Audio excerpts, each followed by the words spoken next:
Hello. I want to thank you for joining us as we journey deep into the unknown. Tales of terrifying creatures, monsters, and more. As we take this journey together, be on the lookout for our hosts. Anthony Canatella, Steve Wildman Monrodis, Carrie Pocket Doc Davis of Dark Angel Medical, Joshua Jones of All Tower Media. Keep a special eye out for Mr. D.A. Roberts as we dive into these tales of horror, mystery, and monsters. Welcome to D.A. Ex Machina.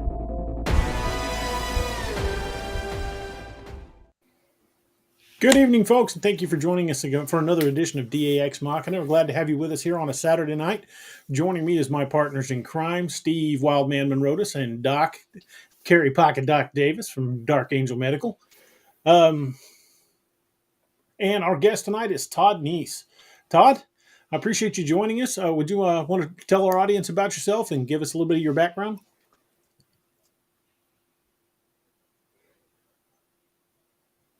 Todd lost audio. Do you guys hear me okay? I can hear you. I got you 5x5. Huh. I think we're having some audio issues.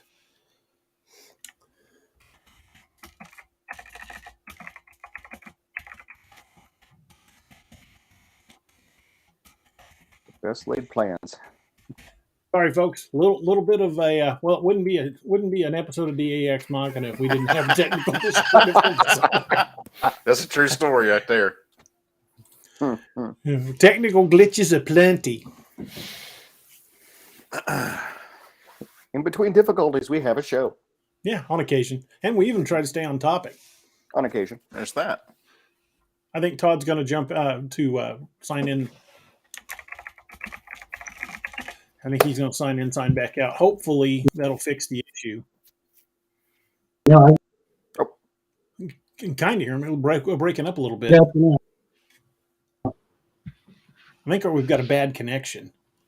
yeah, he's phasing pretty good. Somebody mentioned that stupid satellite. I can't hear Shall you I at all. jump out I can't hear and- Todd. Todd, I can't hear you at all, sir.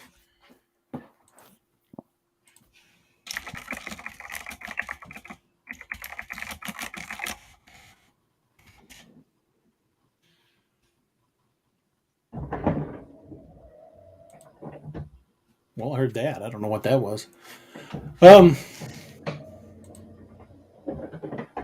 a Sasquatch trying to break down the studio. I don't know if that's on my end or not. That might be the dog. Yeah, Werewolf 5674 says, yeah, the satellite of which we do not speak. That's right. Well, tonight we're going to be talking to Todd Neiss when we can get these technical glitches out of the way. And Todd has got a lengthy career both in the United States military and as a Bigfoot investigator. And we're really looking forward to hearing about the projects he's been working on. He's been featured in television on multiple continents, and I think it's going to be fantastic. Hopefully, we can get the glitch worked out. I think he froze up. Oh, Yep, he's gone. Well, I took him off screen. I like Sam Melton. Yeah, he's gone. He just disappeared off the scope over there. So Yeah, Sam's suggestion in the chat. Yeah, I pulled it. Oh, that's not the one I was trying to do. Why is this not? Sam Melton says, while you wait There for you his go. sound to work, you should go old school and have a drink for every like. Well, I'm just drinking coffee tonight. Can you hear us now, sir? I can hear you now. Woohoo! Oh, there he is. Woo-hoo. Awesome. Success. Yay. Well, sir, if you would like to tell us about yourself and about your background and your experience a little bit, then we'll get introduce you to the crowd and we'll jump in from there. All right. Thank you for having me, guys. My name is Todd Niece. I've been researching the Bigfoot phenomenon for over 29 years now. A little more since I retired from over 20 years of active duty Army. I've got a lot more time to get out in the field and do research and investigations and public speaking. In fact, this will mark my 28th podcast in the last 10 months. So Wow. it's very Keeping you busy. Oh yeah. Got some conferences I've knocked out since last May, and I've got half a dozen more coming up here this summer. What can I say? Non-believer, turned reluctant believer.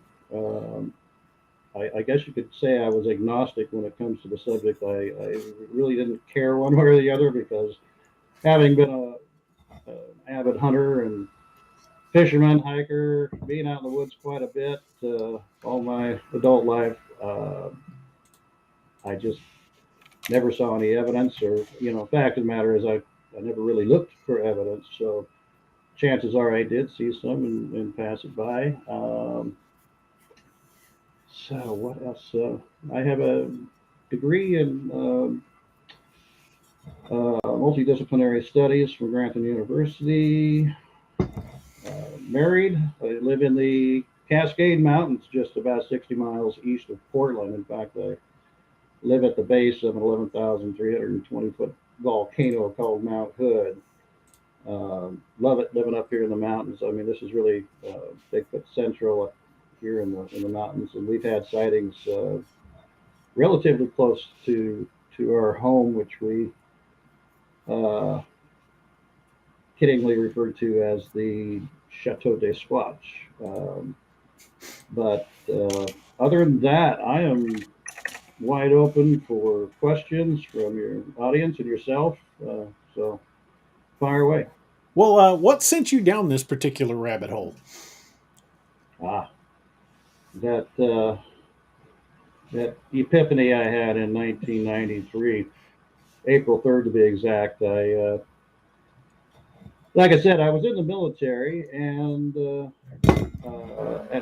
in 1993, one of the hats I wore was that of a combat engineer, and a lot of what we combat engineers do entails the use of heavy explosives for dropping bridges, for blowing roads in half, for clearing minefields, all kinds of things. So on that Saturday, April 3rd, we had access to some private timber company. On their property, they had a number of gravel quarries, and so we would use these quarries to practice our training, if you will, but with live demolition, plastic explosives, ammonium nitrate, all kinds of fun stuff. And so we had set charges at 2 out of the 3 training sites, and we had one left to do. The last charge we were going to set off was a cratering charge, about 250 pounds of ammonium nitrate we'd been soaking in diesel fuel. And so we got that charge in the ground, and we lit the standard operating procedures to get the heck out of there, right? So the 4 vehicles we had convoyed up there and proceeded down to a safety staging area where we would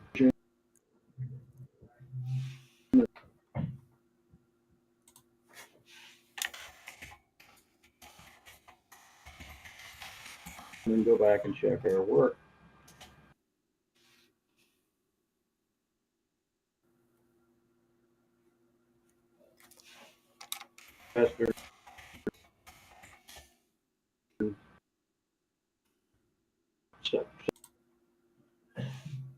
Section of Oregon, and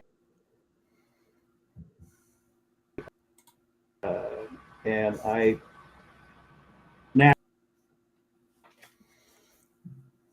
looking about the countryside, looking for wildlife, deer. Or we came around this corner with a sweeping turn, and in the process, that second blast site, the one we had detonated perhaps an hour earlier, came into view. And as I'm looking down at this gravel quarry, I see these three unusual dark figures standing right out in the open in the middle of this rock quarry, side by side, facing our direction. Obviously, one.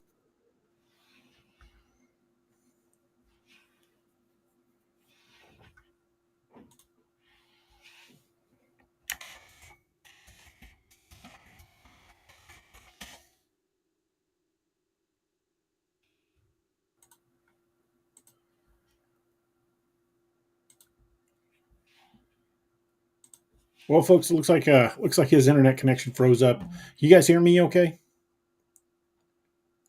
Yeah, we Steve, can Doc? hear you. Yep. Okay. I got you 5 by 5. I'm just making sure it wasn't on my end because No, strong copy. God knows it could happen.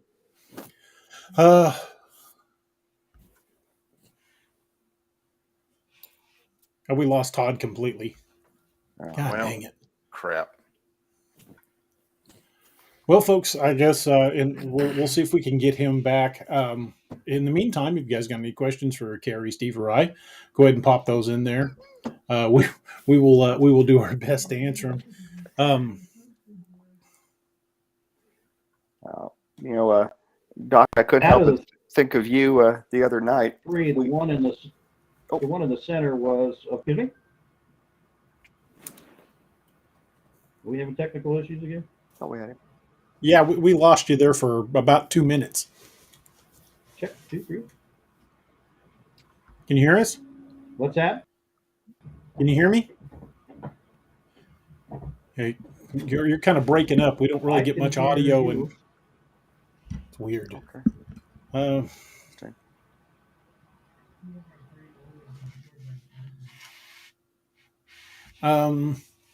I froze. You're kind of freezing up. You said this might work better. Todd, can you hear me okay? Can you hear me all right? I am sorry, gentlemen. I can once again jump out and come back in, maybe come in on Chrome, see if that works better.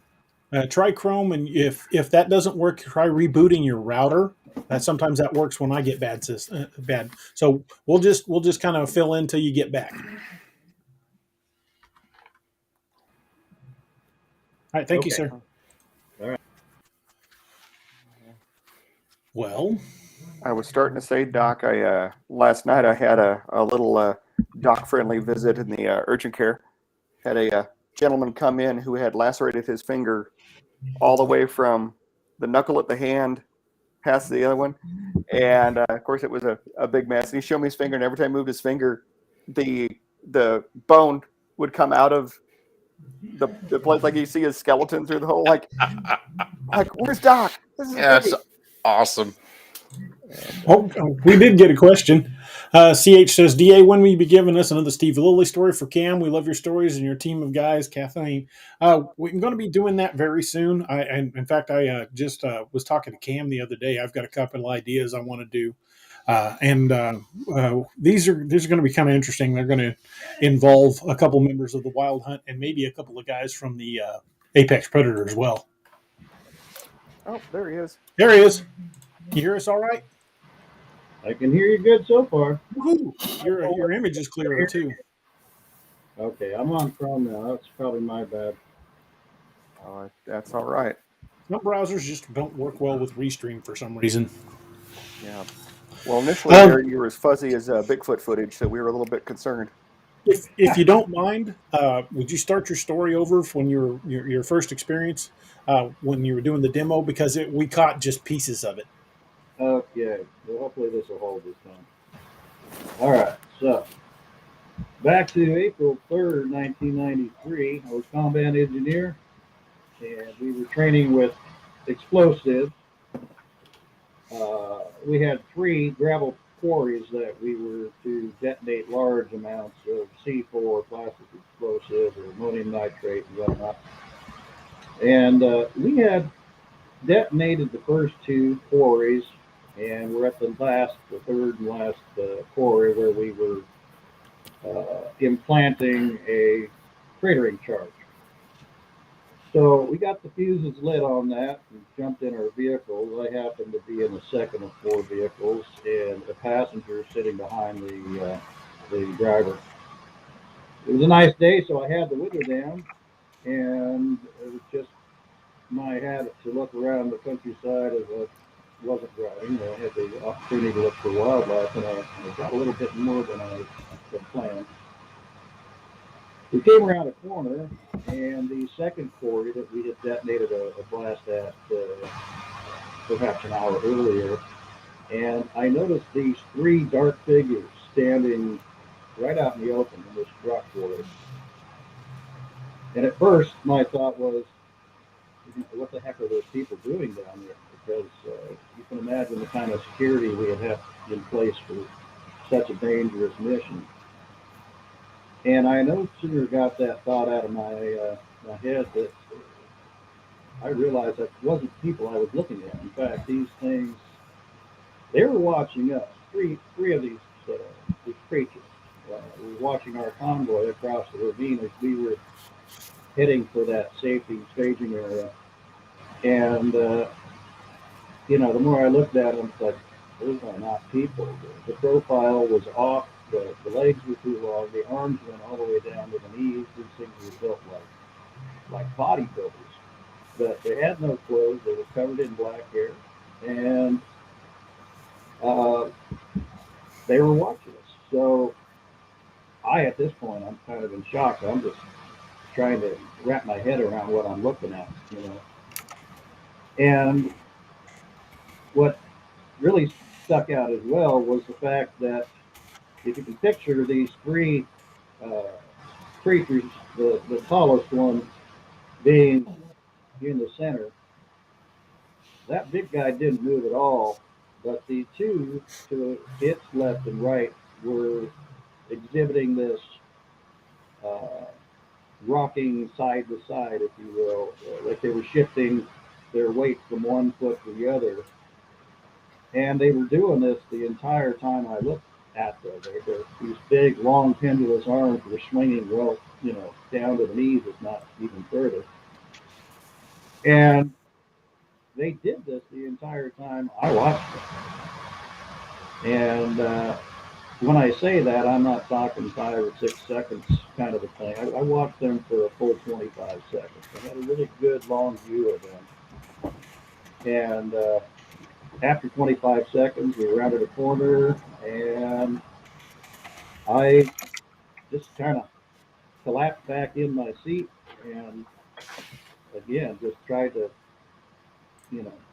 process what I just saw.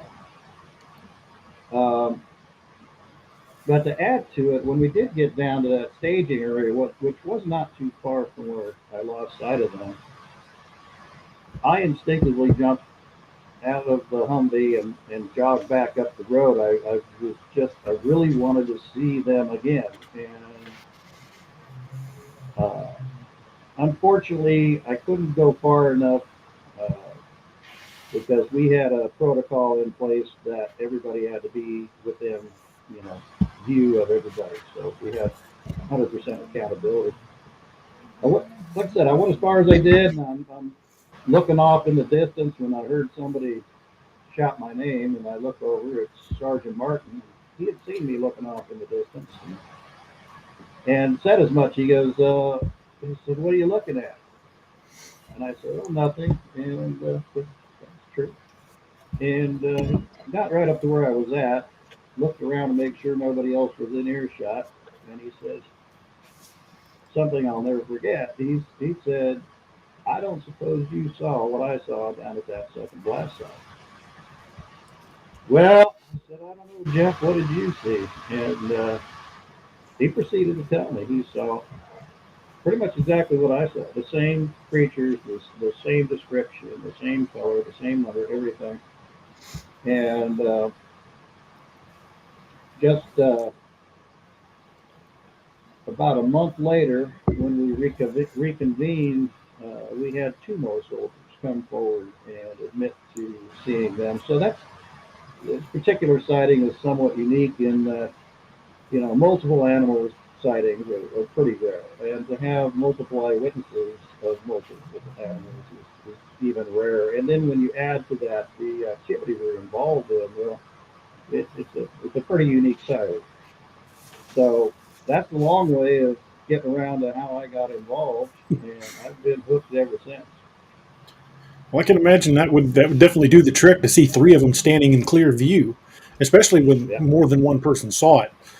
That's the kind of thing. If you see it and you're the only one that saw it, you're like, "Did I see what I saw?" But if you got witnesses, Well, that's not a great really. sighting. I mean, I can't unsee what I saw, whether I had corroboration or not. It was nice to have the corroboration, only in so much as to know that other people were able to experience what I had.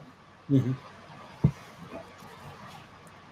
Could you tell us a little bit about the American Primate Conservancy that you started? Yeah, so back in 2015, um, I decided to put together a nonprofit research organization based on science and education, more specifically on the Bigfoot phenomenon. I call it the American Primate Conservancy because uh, I think it's pretty obvious we're dealing with a primate. And just so your listeners know, humans are also in that category. So it Yeah. covers a pretty broad range of animals. And the conservancy part, I think, is the most important element. Our mission statement is the discovery, research, knowledge, recognition, and protection of this species. And if you think about it, it has to happen in that order. And we have discovered them. They're being seen a lot more commonly than most people realize. Um, Research is being done, data is being gathered. So we're at that point now. In order to get them protected, we have to get them officially scientifically classified. And that's a tall order, as you can imagine, especially without having a type specimen.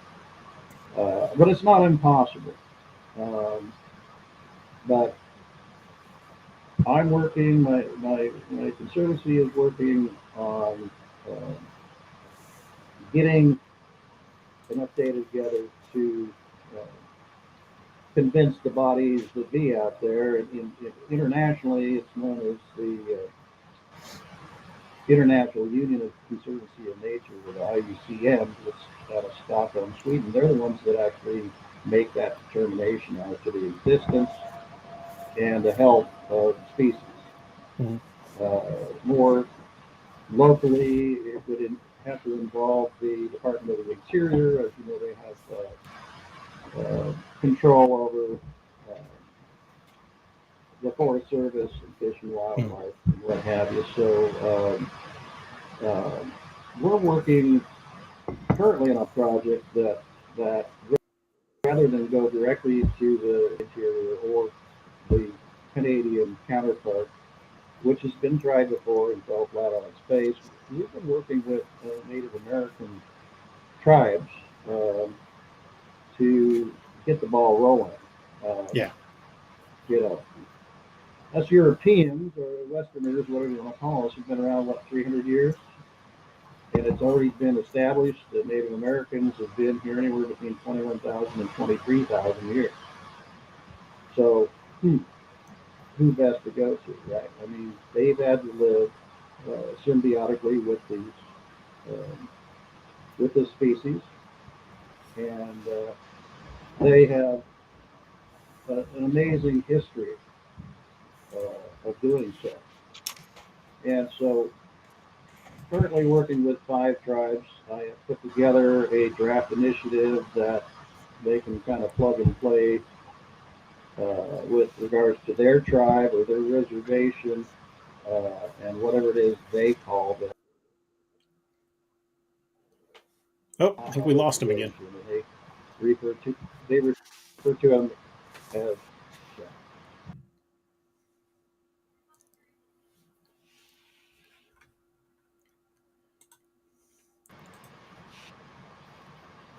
those. Yeah.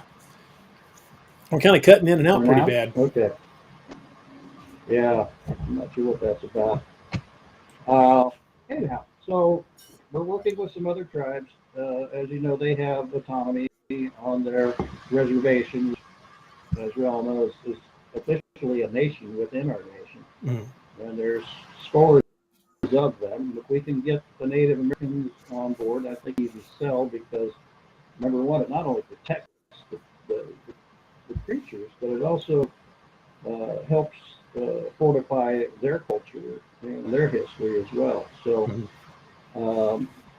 we think if we get that ball rolling, it should catch on like fire, and they can control their own wildlife resources and the laws that occur, at least within the boundaries of their nation. So that's one of the ways we're trying to work past this recognition issue. Just one of the many projects we're working on right now. That's I like that you're working with the Native American nations, because most of the tribes, while they have, every tribe has a different name for the creature, they've long since accepted it as real. It's Western science that's had an issue dealing with it, despite thousands of sighting reports, numerous trackways. There's just so much evidence out there. Hair samples that have been collected, the DNA sequencing that was done by Dr. Melba Ketchum, the work that's been done by Dr. Jeff Meldrum. There's evidence out there for the existence of this creature. However, Western science is probably never going to accept it until they've got a body. But I've long thought that the government probably had one a long time ago. Well, I'm not really much of a conspiratorialist. I don't know why the government, I've played around with different, rationale, but I don't know why they would keep something like that necessarily quiet. And furthermore, how they can, because,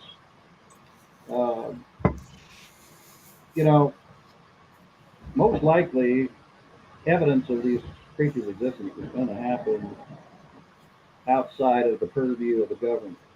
And unless you're going to suggest there's a federal agent under every rock and behind every tree, in the event that should happen, there's really not much they can do about it. The best thing I would think the government can do, if they were aware of it, is to prepare people for it. Just, not a whole lot different than, say, the discovery of the mountain gorilla or the orangutan.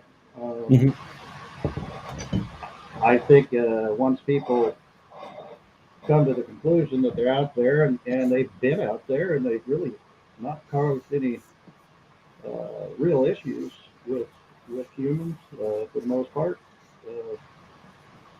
we'll move on to the next cryptid. Yeah, and there's a number of them out there. I think it's just a matter of time until science accepts the presence of Bigfoot. I mean, how many times did they deny the existence of the billy ape until they got footage of one and proved it? We're finding new species all the time, and there's so many places that people have never been. I mean, you go to some of the wilderness of northern Canada, a human may not have ever set foot in some of those places. So we can't ever say that we've cataloged every bit of life on this planet, because they're finding new stuff all the time. Well, and conversely, and more to my point, is we're losing species to extinction all the time. But you're right. I mean, we look at the Amazon, or we look at Papua New Guinea, where I'm getting claims of prehistoric creatures being found on a number of islands in Papua New Guinea. So, we have yet to really scrape the surface, and especially when you consider, the oceans, for instance. There's 70% of the planet that we've hardly scratched. So, but yeah, my biggest concern is that, like so many creatures that we have documented going 200-300 years ago almost, and simply watching them perish out of greed or ignorance, I couldn't live with myself if I didn't do something to try to at least get them recognized, so that we can find out more about the health of their species. A lot of people would argue, oh, leave them alone, they don't need to be protected. Well, based on what? Some romantic notion? Can you tell me how many there were 100 years ago? How many there were 1,000 years ago? You can't even tell me how many there are today. And so we need to be able to, like any other species, try to track that pattern and make sure that we're not going to lose these things to just ignorance or people not wanting to believe something. Right. To me, when I look at the odds of my having had that sighting, we could have been going through there 5 minutes earlier or 5 minutes later, never would have seen them. I could have been distracted having a conversation with somebody. So I've had to look at the why me question. Mm-hmm. Why me? And this has basically become my purpose. Is to, I want to make sure that my children, my grandchildren, my great grandchildren have every bit as much opportunity, albeit rare, as I did. So I'd rather err on the side of caution, and we don't have to have a body per se. I think DNA is going to be the answer, or perhaps finding a skeleton or a carcass that's passed away. I think it's inevitable they're going to be found. So I think the best thing we can do is try to prepare people for that inevitability. I agree. It's not going to take much. Look, we know the species Gigantopithecus existed, and all they've ever found are a few teeth and a chunk of a jawbone. Right, but there again, there's your DNA. Mm-hmm. So I agree. I think it's just a matter of time until something tangible and indisputable comes forward. Other than that visual sighting of the three, have you had any other firsthand encounters? Encounters, yeah, and let's be clear that encounters can come in different forms, whether they be visual, which to me is the ultimate, short physical, audible experiences, which I've had many of, even smell. A lot of people talk about their ability to rate a smell. Mm-hmm. I'm thinking voluntarily. I don't think they smell necessarily just based on numerous sightings where smell wasn't involved. I think they have a defense mechanism that where they could use that smell for various reasons, mostly as defense, but possibly even offensively for hunting or what have you. I've smelled them, I believe, in the course of an investigation I did on the Roaring River years back, tributary to the Clackamas River Basin, which once is enough. I'm telling you, it's the most god awful smell I've ever smelled. So to answer your question, I've had audible encounters. The most frightening of which was in the spring of 1998. So 5 years, put together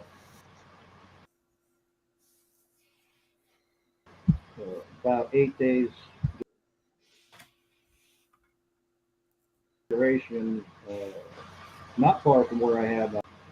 And I was fortunate to have both Peter Byrne and Ron Moorhead as my teammates. Mm-hmm. We still got audio? Yeah, it's kind of spotty, but we've still got you. We hear you. We can hear you. Okay, good. We are getting some feedback. Well, I see this little spooling kind of symbol up here where it's having connection issues, and I don't know why that is. I don't If think you it's my want, you try resetting your router, then log back in. You just use the same link. That might fix it up. Sometimes your router the buffer gets full and you start losing signal. If you'd like to try that, or we can keep going with this. Well, okay, let me do that because I know we're going to have kind of a good talk today. Why don't you guys talk amongst yourself, and I'll go upstairs and reset that. Okay. All right. We'll see you in a few. Gotcha.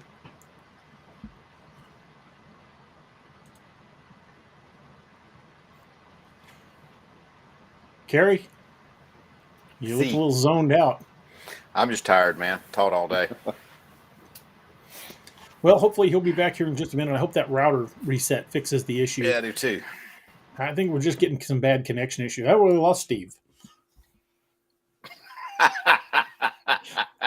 And then there were two. Wonder if it's restream. Folks, Lord, I apologize. I'm sorry that we're having some technical issues. Hopefully that router reset will fix the problem. Appreciate you guys sticking with us. I apologize for the noise. I don't hear the noise now, so and I know Steve is off camera, but I don't think it was Steve. I think it was his connection end. That damn satellite.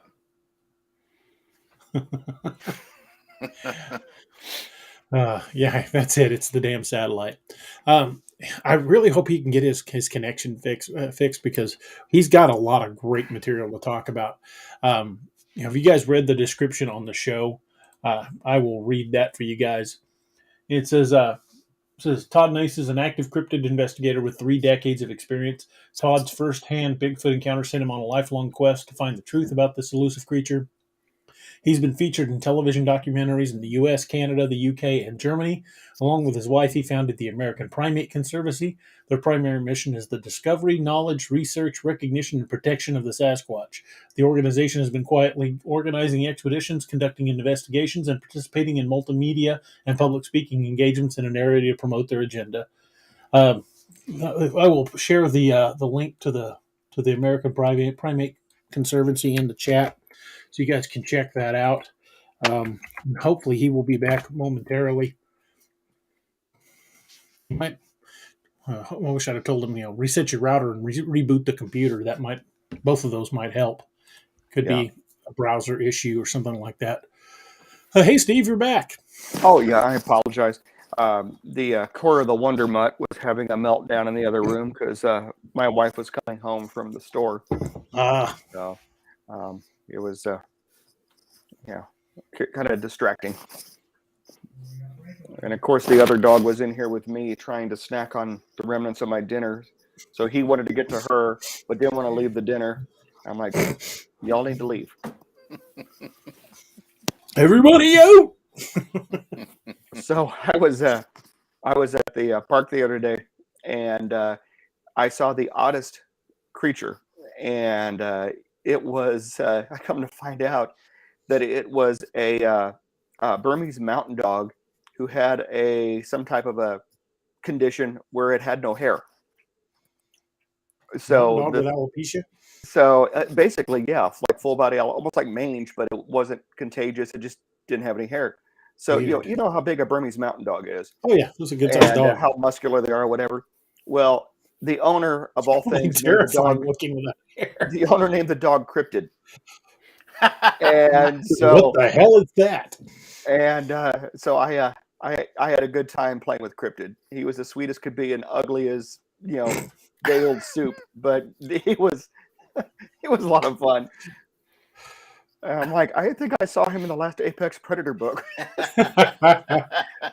or possibly Lakeview. It might have been the Ozarks Howler. There you are. All right, router has been reset. Sounds a little better. Well, goes off again. It can't be my router anymore. Everything from your coffee pot to your toaster is trying to get on that thing. We are hearing a little bit of a whine in the background. Right now? Yeah, it's been kind of steady. Yeah. You have a fan or like a vacuum or something going?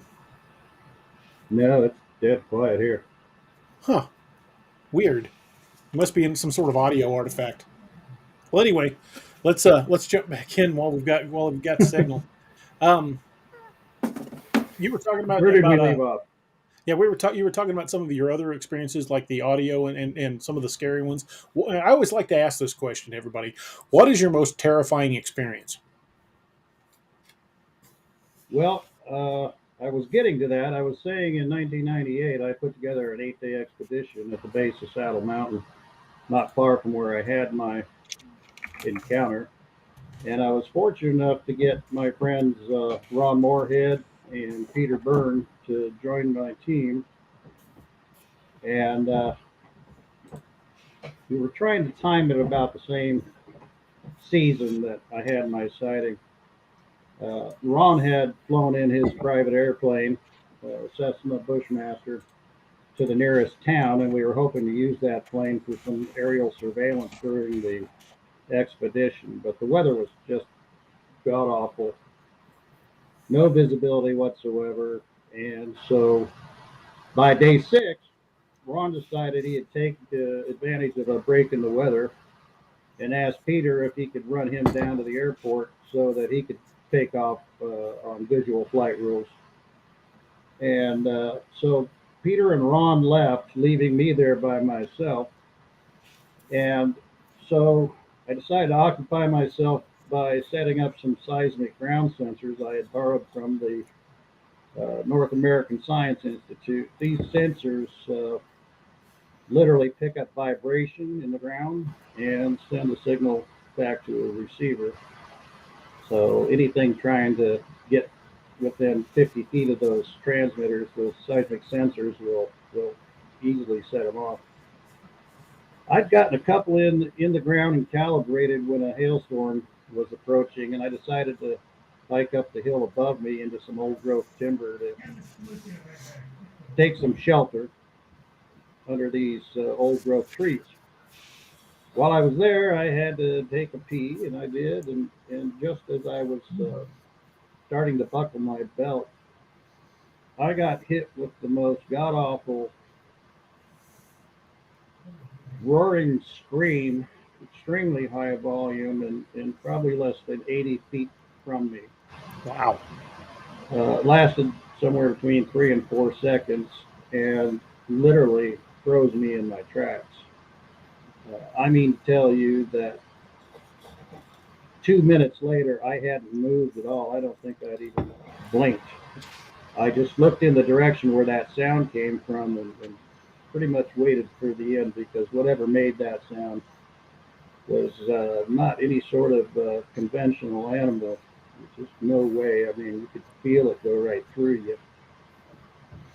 And I have never experienced that level of fear in my life. I was literally paralyzed with fear. And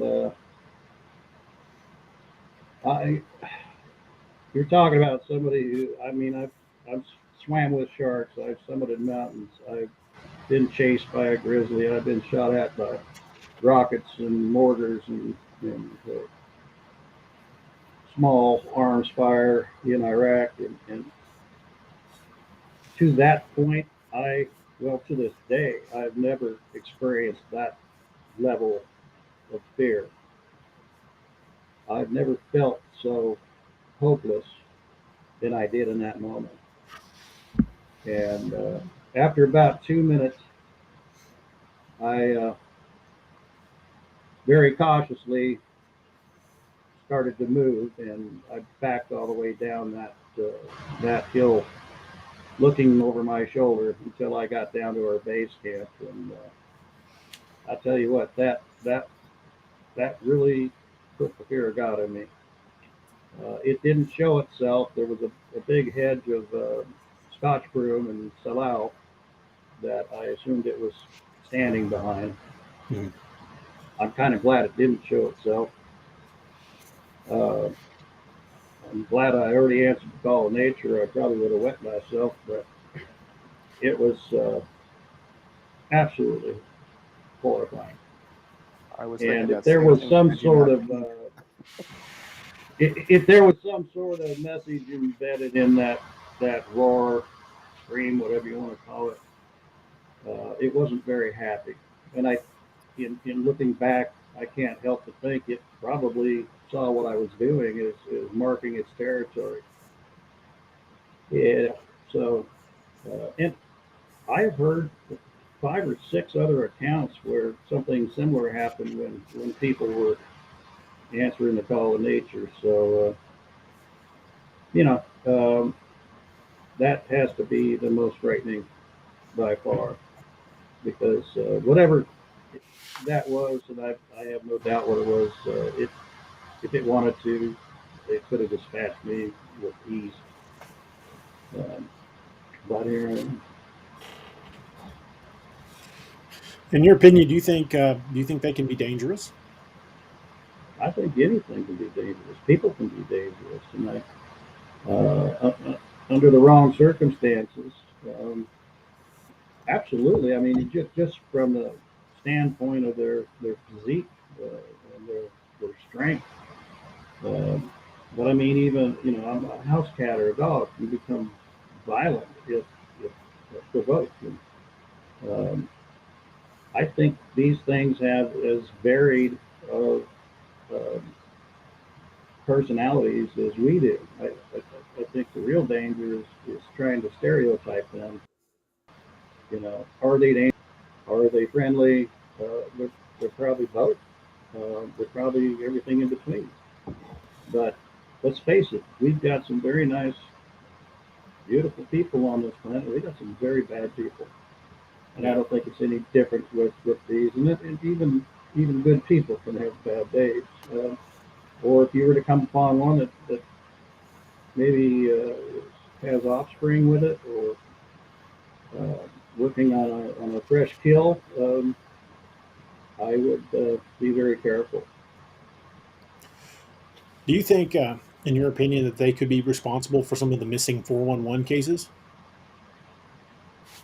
Well, I'm very familiar with David Flatty's books and TV shows. Probably not to the extent that he's attributed to, but there again, you go back to Native American accounts, and there are a lot of accounts of them kidnapping people and women and children and killing people as well. Mm-hmm. Again, there's a lot of other animals out there that can and do that as well. Just less than 10 miles from where I'm sitting, we had a woman attacked and eaten by a cougar while she was hiking. So nature's nature. And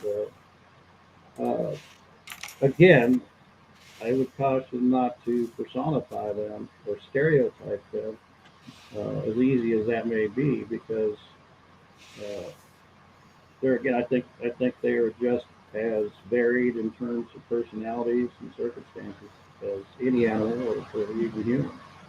Yeah, I would definitely agree with that. I think personality type plays a big factor in that, and I would again agree with you with the possibility of catching him in a bad mood. I've told this story a few times, but one time I was up in Rocky Mountain National and rounded a corner in a trail and come almost nose to nose with a bear. And the first thing I said was over my shoulder to the guys behind me was not to run, and all I could hear was in the distance as they were beating feet. And the bear looked at me, and I looked at the bear, and we just went our separate ways. However, had that bear had cubs or been right before hibernation, it might have been an entirely different story. Yeah, I had a similar circumstance in 2016 during an expedition I set up called Operation Sea Monkey, as where we had a 6-man team go by boat from Camel River, British Columbia, up into what they call the Broughton Archipelago, a chain of perhaps 100 islands, very small islands, uninhabited islands. Well, I should say uninhabited by people, but we saw plenty of wildlife out there. And on this day, our last stop before we returned to Campbell River, we sent a team ashore to this one island that set up some game cameras and some seismic ground sensors, and we got dropped off by one of our two Zodiacs on this island, and I was part of that 4-man party. We had, you might know Thomas Steenberg. I know the name. Yeah, he's a published author, longtime researcher out of British Columbia. He was with us. Gunnar Monson from Monster X Radio. Let me put a plug there, but he also has the Sasquatch Coffee Company. He was with us, and their cameraman and myself. As soon as we got to the island, we saw these massive grizzly bear tracks. And they were fresh. So I told everybody, let's get these cameras up, get a ground sensor in, and get the hell out of here. And so we had just gotten 2 cameras up when the captain came over the radio. And he said, it was like, hey, how's it going? So, pretty good. We got cameras up. We just got to put in a ground sensor. And oh, very good, very good. Okay, well, who has the shotgun? And Gunnar had the radio. He goes, Todd has the shotgun. Why? He goes, well, you might want to load it. There's a bar coming. Just that calm. Yeah, 2 things hit me. 1, there's a bear coming, and 2, I thought the shotgun was loaded. I would find it wasn't. Now I remember this little bag, this little zipper bag of that was given to me that had some shotgun shells in it, which I immediately set about loading the gun. And yeah, we were freaking out. This bear was heading our direction, and there was this about an 8-foot jetty that was blocking our view. So we didn't know where it was. We just knew it was on the other side of that jetty, and that jetty was our extraction point. So we're forced to walk to the jetty to get off the island, and not knowing where that bear was rather nerve-wracking. But it was kind of funny because they all look at me. Oh, you're the expedition leader. What do we do? I saw this National Geographic. I think we need to like spread out and make lots of noise. Okay, so we all spread out, and we're like doing this slow death walk towards this jetty because our Zodiac was nowhere in sight. But we had to get there. And nobody was making any noise, so I turned to Gunnar, or I turned to the guys and said, we're going to make noise. And Tom Steenberg decides to break out in. Uh-oh. Todd, we've lost you again. To music. I'm getting that little spoon.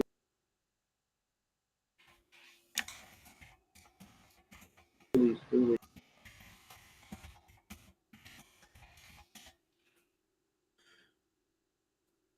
Oh, we froze up. Oh. Thing again. Todd, you're freezing up again. I don't know if he can hear us.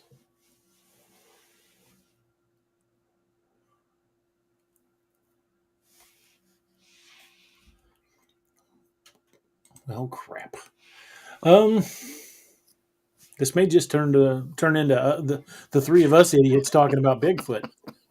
Well, they were saying that some storms are coming into the Cascades, and that could be part of the issue. Todd, can you hear us? Can't hear you.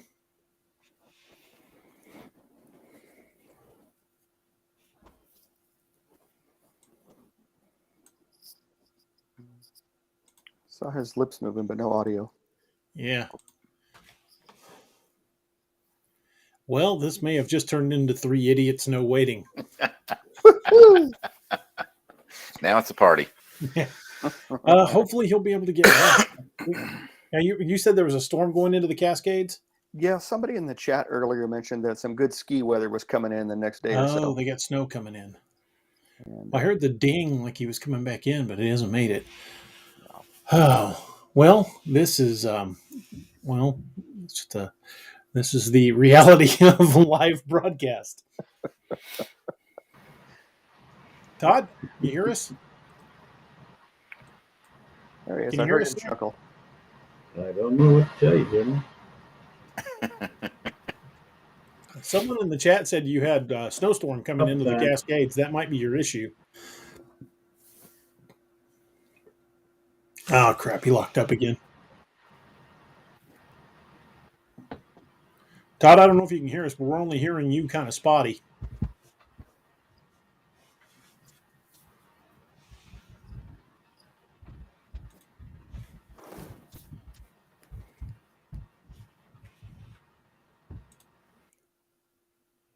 Okay, he's going to reboot his computer. Hopefully that will fix it.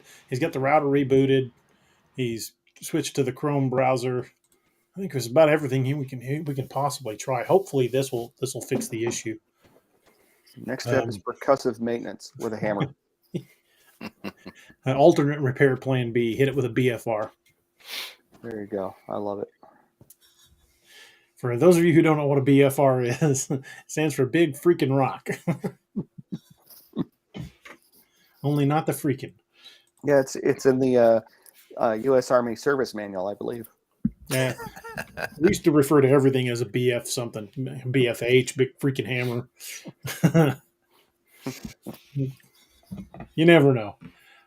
I just posted something on my Instagram feed showing 550 cord and duct tape, and it said the Army repair kit. I'm like, I had to throw in some WD-40 or break free. Cooter Transport says, yes, I drive over the Cascades daily. Washington State, she's just south of me in Oregon. Well, I hope it's not an irreparable issue. I'm afraid that there might be bad weather in his area. Mark Napier says, I know it wouldn't work for me. I'd be in my backyard. Folks, I apologize. We're just having some technical issues. Hopefully we can get this fixed.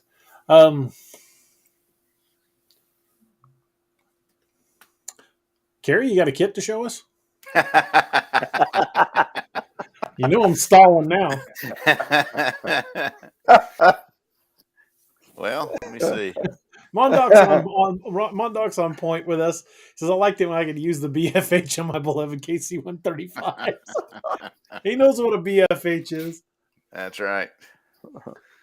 I remember we flew a patient, met a plane up in Germany, and we had to stop over in Cairo and pick another patient up another time, and they had to do maintenance on the C-130. And I looked out there, and they had the engine cowling lifted up, and I see what looks like a roll of baling wire. And the guy's sitting here working on something, and he grabs a baling wire. And I asked the loadmaster, I said, what the hell is he doing with baling wire? And he said, oh, that's safety wire. I said, not from where I come from. You're fixing the C-130 with baling wire. Doesn't necessarily give you a lot of confidence, but it stayed up. When I had my old pickup for years, I carried a roll of baling wire in the back of that. Heck yeah.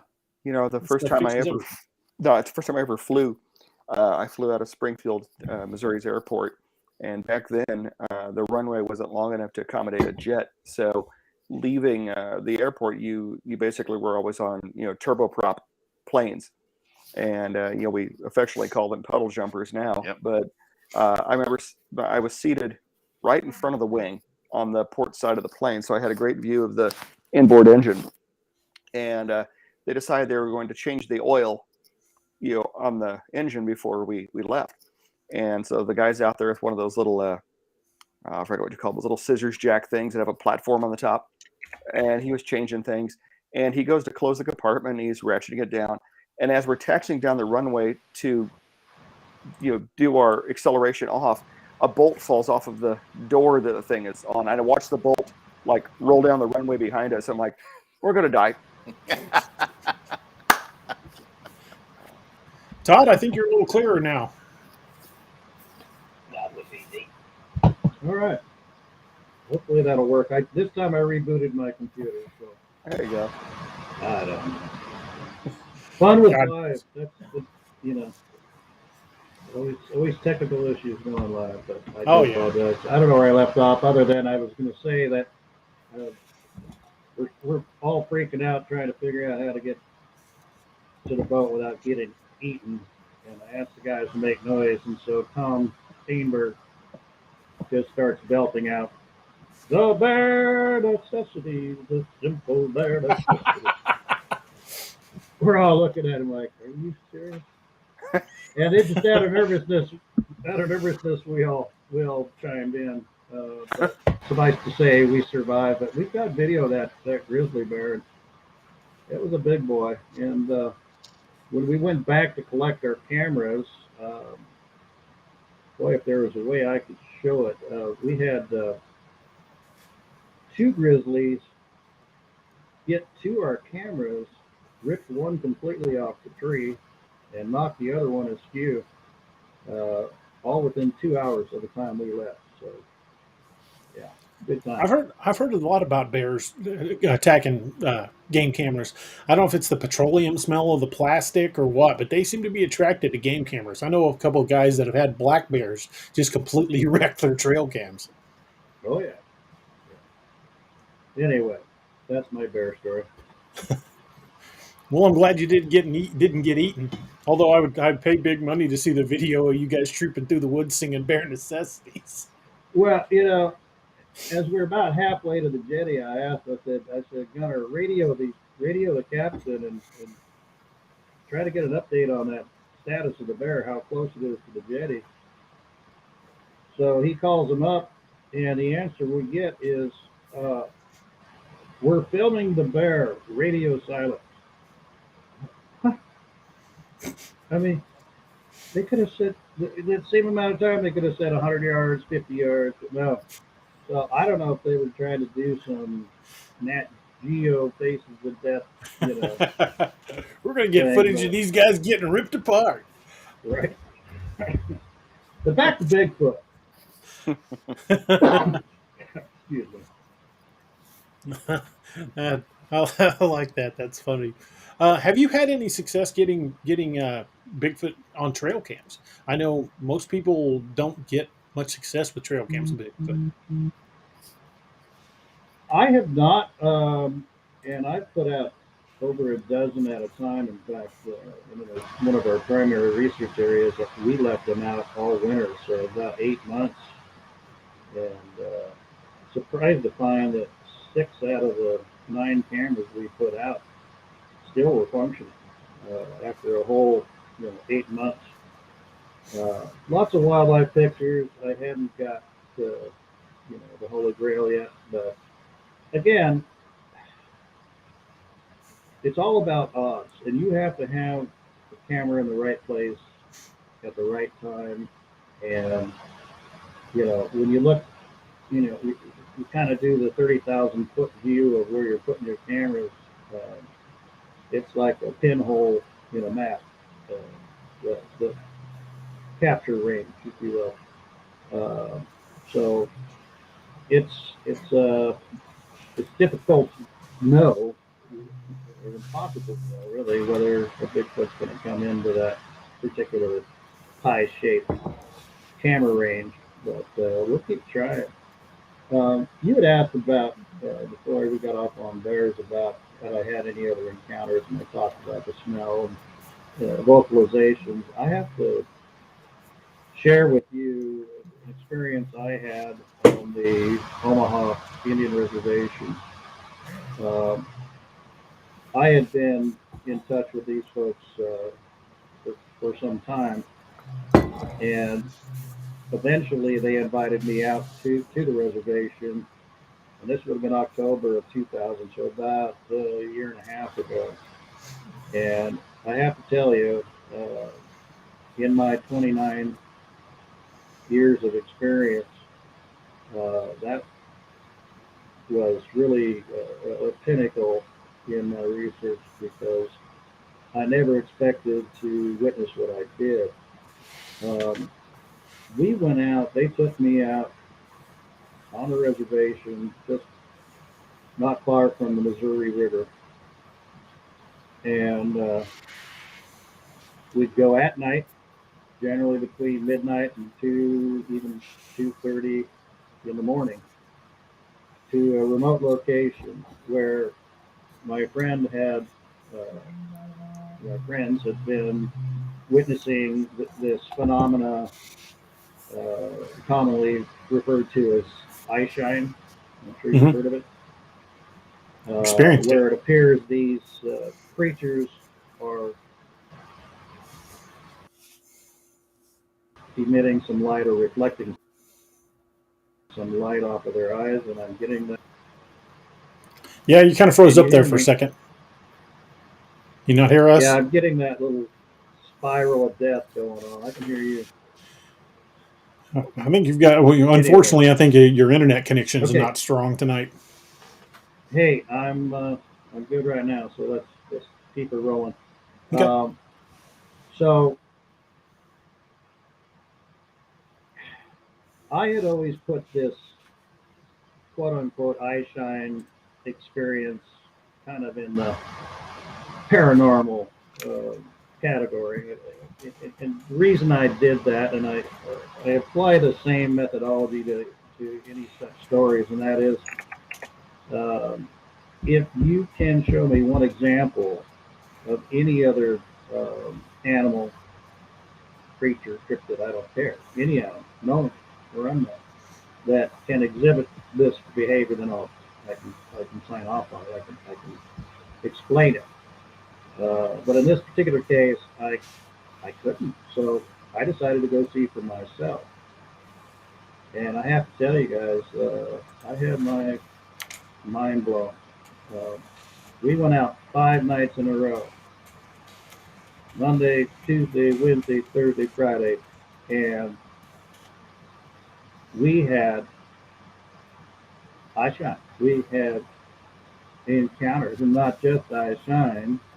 And I hate that word. I really think it's reflectivity, not projection, but reflection. But not only that, but an amazing array of vocalizations that went with it. And this happened 5 nights in a row. Now, if anybody had, forget the eye shine, if anybody could have told me that they could take me anywhere and pretty much guarantee me that we're going to have an encounter every single night. And not just in one location, but 2 different locations on the reservation. And like I say, along with vocalizations in both cases, I would have said you're crazy. You know, if you have an encounter every 10 years, I'd be surprised, let alone 5 days in a row. But it was consistent, Jim. It was mind blowing. And I dare say if I took you out to the reservation right now, you would experience the same thing 2 nights. I would love to. That I experienced.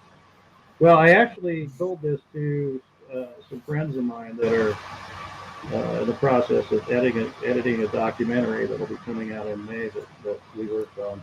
I told them about it, and they got on a plane and flew back there. And they actually called me from the Ritz, and they said, dude, we're looking at it right now. It's just like what you said. There would be not just one set, but sometimes 2, even 3 sets of, I'm just going to come out and say, eyes that put off light. Mm-hmm. You could see them blink. You could see them turn their heads. You could see them move independent of one another in pitch black. This isn't like we're shining a light at it and getting some kind of reflection. A lot of animals can do that, including humans. I'm talking completely absent of any ambient light whatsoever. At least light that we can see. My guess is, much like a starlight scope or night vision scope, that they have some specialized cell structure in their eyes that act like prisms or mirrors, if you will, that bounce even the lightest, hard to detect light, starlight, moonlight, and are able to amplify it and aid in their being able to see at night. So we're talking reflection versus projection. Mm-hmm. But I have done some research into this and writing a paper about it. In this case, I did find some examples of certain animals can actually generate, and we're not talking bioluminescence, by the way, like a firefly, for instance. That's popping what I think is these eyes that are able to absorb the smallest amount of light and amplify it somehow. But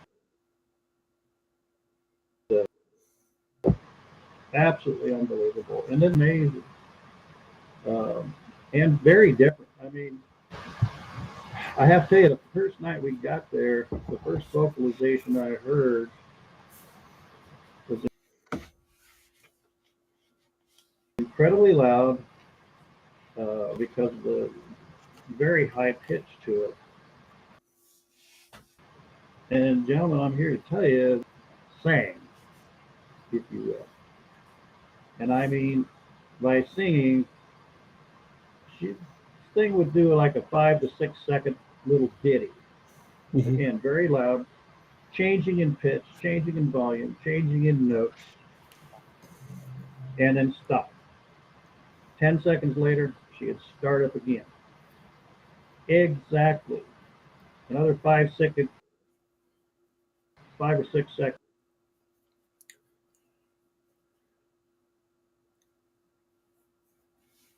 Well, I think we've lost him. Well, crap. My apologies, folks. He's having some severe internet issues on connection somehow.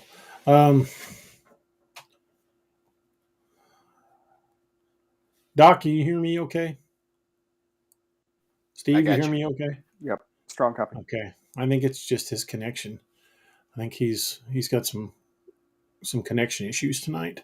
And it may be bad weather. It just could be like when I had the other, I won't name them because I don't want to get sued, but the other internet service provider that sucked badly. Well, crap, fellas. All right. Well, big thanks to William Bedard for the first super chat for the night. Says, I bought an ouch pouch, absolute top quality. Thank you, Doc. The ouch pouch is an awesome little kit. Awesome. Thanks, man. Dark Angel makes some awesome kits. We do have the new intro. I think everybody got a chance to see that earlier. We had it on Wednesday. The outro is not done yet, so you're still going to see the old faithful. But we hopefully have that one here fairly soon. We just crested the top of the hour. Hopefully you won't hold this against us. But if you're new with us tonight, hope you hit that like and subscribe button. Share the video with people that enjoy this type of content. And again, I apologize for connection issues. It seems that we're having some issues on our guests' end. James Fedeke says, "How he's just saying howdy." We claim no responsibility for the internet connection of our guests. Yeah. Sorry. Again, I apologize, folks. I know he's got a lot of great stuff to tell us. His bio is fantastic. He's done some amazing stuff, documentaries on multiple continents. I mean, he's got a lot of great experiences to tell us. I just really wish we could get this internet thing fixed. Looking to see if I missed any questions. Yeah. CH. So, Lord, don't try to show us anything. We'll lose you forever. Truth. I wish I could have doctored that photo that I sent you earlier, DA. Yeah, that was pretty good. Yeah, Doc, my wife went to Bass Pro Shop's big fishing fest. They haven't had one since like 1988. So 500,000 people came to Springfield Yeah, over they the course shut of down 3 an days. entire section of the roads around it. Yeah, they shut down all one of major Midtown. intersection. Yeah, all of Midtown got shut down, because of Mr. Morris. And so my wife went there with some friends, and she got a picture of a doctored stuffed Sasquatch, and it was awesome. It was absolutely awesome. I told DA I was going to try to blur the photo and send it to him. Todd, can you hear us now? I can't hear you. We've got video, but we can't hear you. I think he was trying to get in on his phone. I think so. Can't hear you, sir.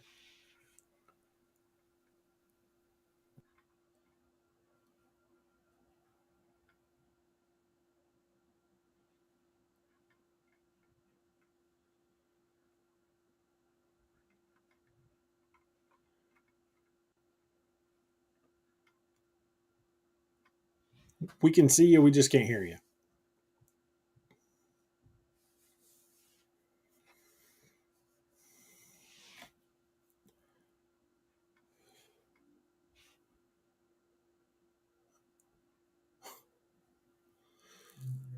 I don't know what the issue is here. We got video, but no audio. Dang it. Werewolf 5674 has at least found the levity in things. Twice if you're okay. Love it. Enjoying that more than I should.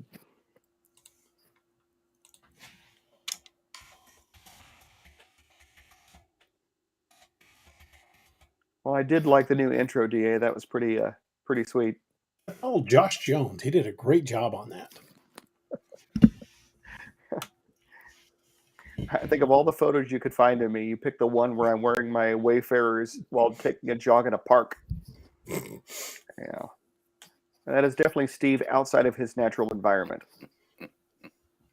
I was looking at your pictures on your Facebook page. I'm like, that one. I want that one. So I Facebook stalked you and stole a picture. Yeah, that was the Joe Ledger ensemble that I was wearing there. Nothing wrong with that. Well, here we go. I'll try again. Can you hear it? Through my phone. Again. We can hear I'm you. going to try to connect this over to my.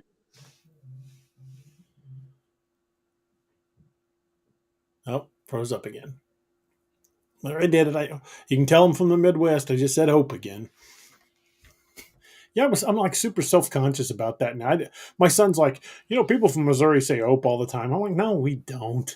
And then I started thinking, I'm like, God dang it, I say it all the time. Oh, mercy. Got another super chat from William Bedard. Thank you, sir. It says, what medium-sized house kit do you recommend, Doc? I would probably go with the DARK, the direct action response kit. I have one of those by every fire extinguisher in my house. The one that DA is holding up right there. Todd, we can see you. We just can't hear you. I can hear you. I don't know why this darn thing. Oh, we get your. I did it again. Said hope. We got your audio there for a second. Well, I can try it just on my speakers. The audio is pretty good. The video is a little grainy, but we can hear you. I don't want you to get feedback. Is all. Does it sound all right now? Sounds fine. All right, we'll try it this way, I guess. All right, the video is a little laggy and a little grainy, but the audio is strong. So let's run with it. All right. Well, I think it was. Sorry about the technicalities. What's that? Sorry about the technicalities. It happens sometimes. I mean, this is not the first time it's happened to us. There was nights when I had my old internet service provider when it was me that kept disappearing. So fortunately, we've got a couple of guys up top that can keep it running if I disappear. But I appreciate you hanging on and trying to get back in there. Sure. You were talking about the tapetum lucidum, the eye shine. You said it was almost like they're reflecting on their own or gathering light. You guys didn't have flashlights out? Nope, we had no light on whatsoever. You couldn't even see the hand in front of your face. Wow. It was pitch black. And yet my native friend would go out and call out to them when we got to this area. In his native tongue, he would say, "Oho, kage," which means hello, friends. And I'll be damned if in about 15 or 20 seconds we didn't see the first set of eyes light up. And like I said, there were times where we would see 2 or 3 sets of eyes. And they would change in brightness and then sometimes in color. But what I was getting to was this one that the first vocalization we heard when we were out the first night, Monday night. There was this one female, I assume, that just essentially sang a song. By that, I mean, she would do like a 5 to 6 second verse, if you will. And it would change in volume, pitch, tone, you name it, in that 5 or 6 seconds. And then there would be like a 10-second break, and she would do it all over again. And repeat exactly the same thing she had just sang. And she did it 4 times within about, 30, 40 seconds. And each time that she sounded off, it was identical to the 3 times before. And I have a theory about that. I mean, number one, I have to say it was not scary at all. In fact, it was almost beautiful to listen to, very non-threatening, almost welcoming. But anytime any animal makes a vocalization, and I'm not talking some random arbitrary noise, but repeats it several times, there is a meaning behind it. That's a language.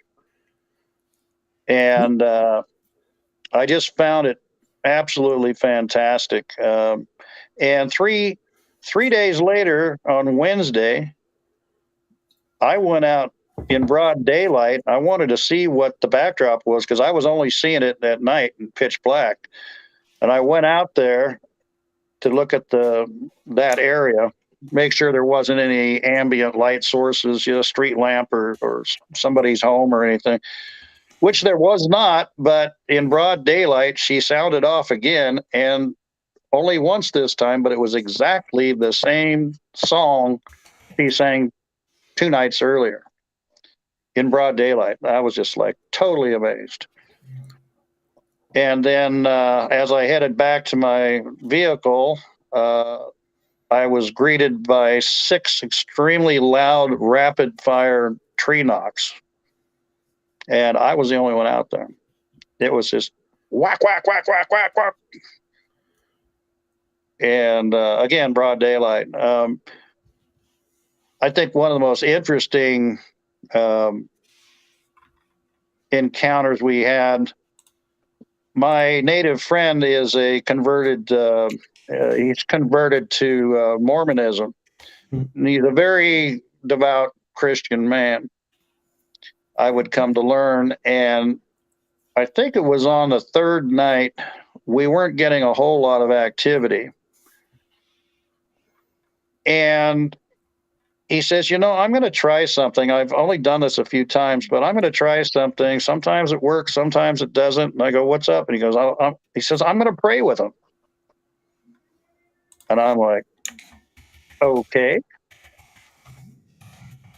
And so again, he calls out, "Oho, kage." He says, I'm going to talk with our Creator. And I'm going to ask his blessing on you and your family for your safety and your health and your happiness. And if you want to join me, please come forward. Gigaho means, come here, come closer. And so it was, we're standing on this side of this road looking off into the darkness, and he bows his head, I bow mine, and he starts praying, and he got halfway through about a 3-minute prayer, if you will. So about a minute and a half into it, all of a sudden we get at fairly close range, maybe 60 feet away, we get this whoo, whoo, whoo, whoo, 4 times, about that speed, but 10 times as loud. And it was, and I'm like doing everything I can not to look up because I know it's close. He gets done with his prayer. I looked over at him. I said, dude, was that them? And he goes, yep.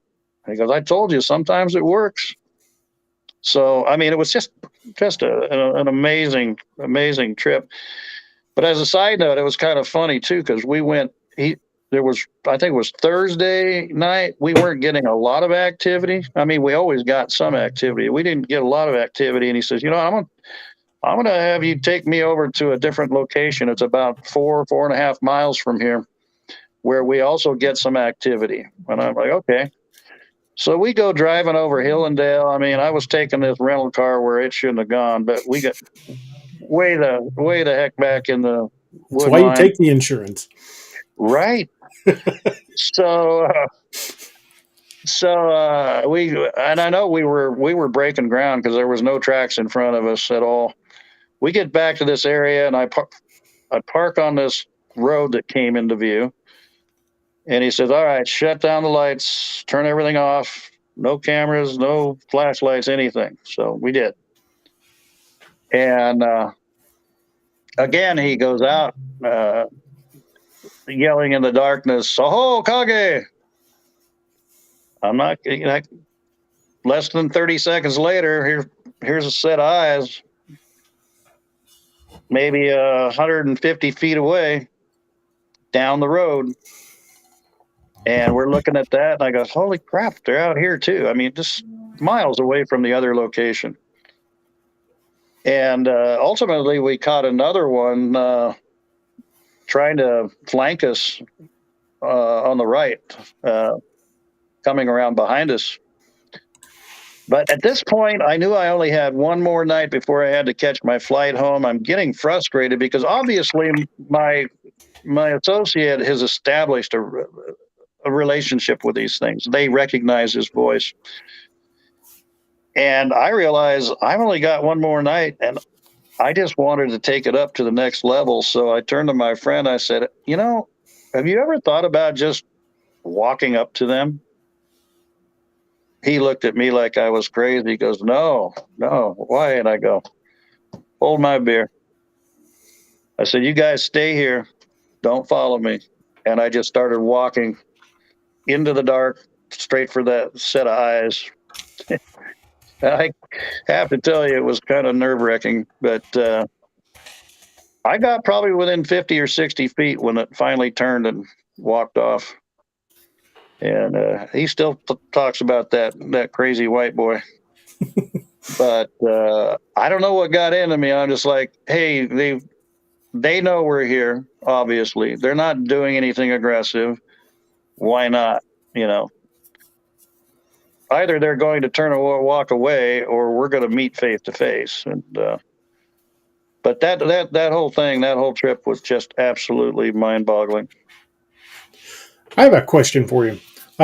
We had Doug Hycheck from Monster Quest on the other day, and we were talking about vocalizations. And I'd mentioned something to him, and you mentioned this high-pitched sing-song. Have you ever heard Norwegian kulning? Mm-hmm. No, I'm not sure. It's spelled Kulning. It's a herding call that they dates back to Viking times. And I mentioned that to Doug, and he listened to it, and he said it was almost exactly what he'd heard up on one of the lakes in Canada. So I was just wondering if you're familiar with it. I'm not familiar with that term, and so I can't really comment to that regard. I do know Doug very well, and in fact, we're working together on a few projects. But Doug's an awesome guy. Yeah, he's a Renaissance man. Mhm. But no, I'm not familiar with that. But I'll take it. How do you spell that again? I want to write that down. It's Kulning. Kulning. I'll check it out. Okay. Yeah, I said when I was talking to Doug, he looked it up and he said, yeah, it was almost exactly what he'd heard up on one of the lakes in Canada. So, I think it's interesting that it would have some similarities because this dates back to antiquity. Well, as do our friends, I assure you. I have heard many vocalizations, and again, without stereotyping these things, they seem to have quite a varied vocabulary, and it may, I have to think it might be regional. Mhm. The big question is it possible that, say, a Bigfoot in Oregon here could communicate effectively with a Bigfoot in Florida or Ohio when they're separated by all that? It makes you think. Yeah. Different dialects. Even we have. I mean, I can hardly understand some people from the south or the northeast sometimes. But that would be interesting to know if how that language transfers from region to region. But I've heard quite a bit of variety, and I'm sure you're familiar with the Sierra sounds that Ron Moorhead came out with. And I mean, I am convinced they have a rudimentary language. When Ron had the Sierra sounds analyzed, the Navy said that it was a language they just couldn't decipher it. Well, yeah, that was Scott Nelson that did that piece, and he was a cryptolinguist in the Navy. Interestingly, Scott was able to determine it was some form of language.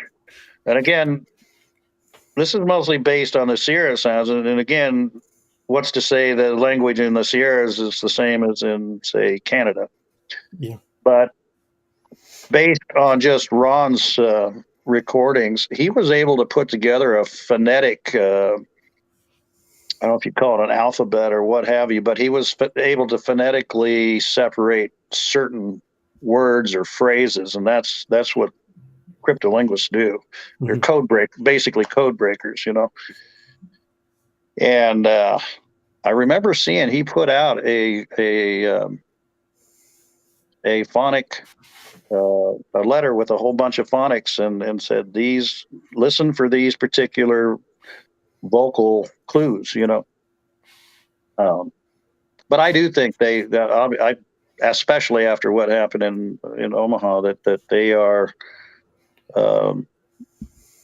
they certainly have a language that when you get those repetitions, when Ron and Peter were with me back in '98, Ron actually brought all these cassette tapes. These are the original cassette tapes that he and Al Berry had recorded that where the Sierra sounds came off of. And he had, I don't know, 7 or 8 cassette tapes, and we had a cassette player. So I was listening to them, and you only hear about 5% of what Ron's actually got on all those tapes. He just kind of cherry picked what he liked when he put out the first Sierra sounds. And then when I listened to a bunch of these tapes out there, there was one in particular that did make the second edition that he put out, where, and if you have it, you should listen to it, where I was able to pick out this word. I heard this word that almost sounded like a question. It was like "Pourquoi?" And this is where there's 2 individuals allegedly talking back and forth. And I heard that like 5 times within about a minute and a half. Every once in a while you'd hear, "Fwah." I'm like, there it is again. And if you listen to the second edition he put out, it's on there, but you'll hear it 5 separate times. Again, this isn't random. Yeah. There's something behind the sounds they're making, and they're not just jabbering. That's what bothers me when people say there's no evidence of Bigfoot. We've got track morphology has been identified by Dr. Meldrum, the mid-tarsal break. We've got audio recordings that have been shown to be some sort of language that we're finding phonetics in. There's been DNA samples collected, hair samples collected. What else do we need? DNA, and I'm not so sure we've got it yet, even with what Melba Ketchum put out. I have some reservations on that. Specifically, I met with the late Dr. Brian Sykes from Oxford University when he came to the States for a visit, and he had a shoebox that was full of hair samples. And I don't mean loose hair samples. I mean, they were all hermetically sealed little clear packages. And some of the samples that Melba came up with, he had some of with him. And where she's saying this is not associated with any known creature, or this has human DNA or partial human DNA. Dr. Sykes said, look, here is part of that sample she tested, and I've tested it, and it was a bear, So I don't know. I'm not casting dispersions on Melba just, for the sake of doing it. I'm just saying that he's looked at all the samples that Melba tested, and he came to different conclusions. We'll just put it at that. But if we could get some solid DNA evidence, DNA doesn't lie. Yeah, it's absolutely. Yeah. And DNA technology has come a long way in the last even decade. I think once we get a good solid sample, we're really going to get something that we can sequence and really bring to light. Unfortunately, it's going to be boots on the ground guys like yourself and some of the other researchers that are spending so much time out in the field that it's going to fall on them to get it. I've in the past I've spent a great deal of time in the woods, but I'm not as able to travel as much as I once was due to a back injury. But I still get out as far as I can. But I'm my days of deep woods research are unfortunately behind me unless something improves. But my digress from my point. My point is it's going to be boots on the ground guys like yourself who have the greatest chance of actually bringing this home. Well, again, going back to '98 when I was with Peter and Ron, I had aside from the kit that I borrowed, the kit of seismic sensors I borrowed from the North American Science Institute, they also lent me a tranquilizer gun. And in this case, they had retrofitted it with biopsy darts. I don't know if you're familiar with those, but they are like a core sample. Basically, yeah. It's basically, imagine a hollow needle where you cut the tip off. And when it penetrates into the hide of an animal, it immediately falls back out, but it retains some DNA. Unfortunately, in that case, and I practiced with it out at the base camp, the dart was fairly heavy and it only had a .22 caliber blank charge to launch it. So it didn't have quite the range it's definitely not a safe range, to be sure. It dropped, the trajectory dropped off really fast there, but I'm working on getting an air powered rifle that shoots standard arrow flights that I want to retrofit with that same biopsy dart tip, and it'll shoot 460 feet per second and should extend that range considerably. But that's, something short of something like that. It's or finding a body. That's our challenge. And I think that's a great way to collect actual physical DNA, because the problem, and this, when I was a cop, this is something we run into, is a lot of people when they gather samples, they find hair or they find whatever, they don't know proper evidence collection techniques, and so you contaminate the sample. Um, and it's going to be a weird combination of scientist and forensic analyst that's going to be able to get a good sample, because collecting the evidence is as important as the evidence itself, and doing so properly is going to be key.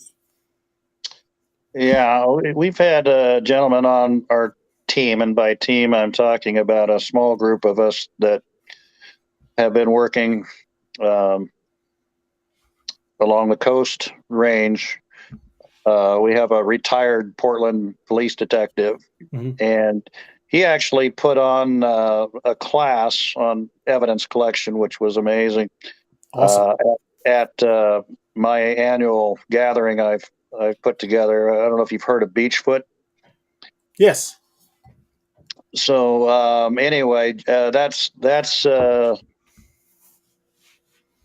a very unique gathering. It's an invitation only gathering, limited to 100 people, and it's researchers only. It's not open to the public, no vendors, no media.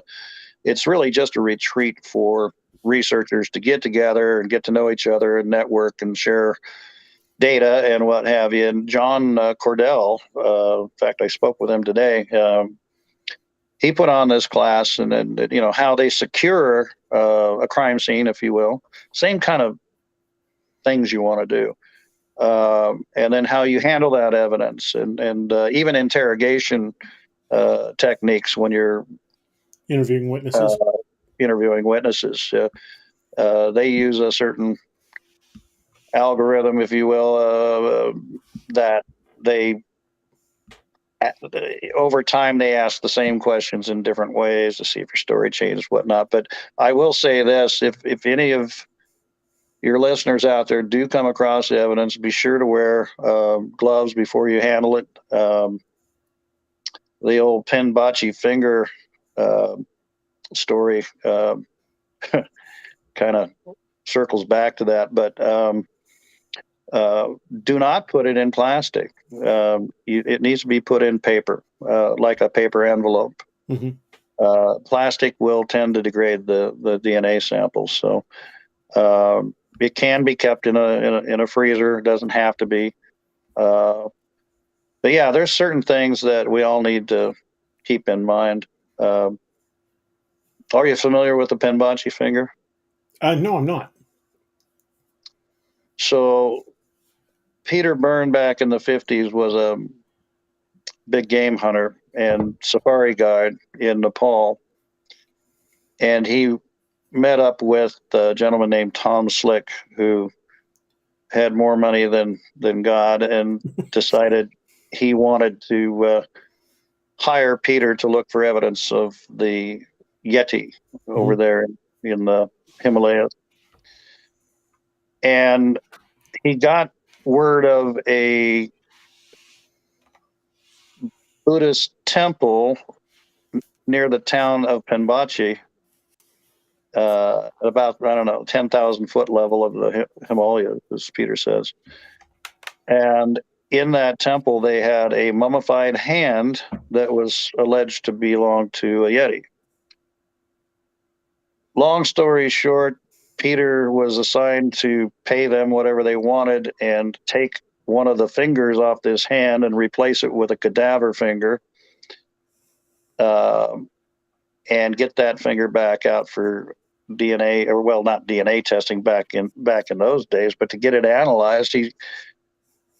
He was able to get the finger out of the country because one of his clients at the time was the actor Jimmy Stewart, and Jimmy and his wife happened to be in Nepal at the time hunting with Peter, and he gave it to Mrs. Stewart to get it out of the country and back to the States, which they did.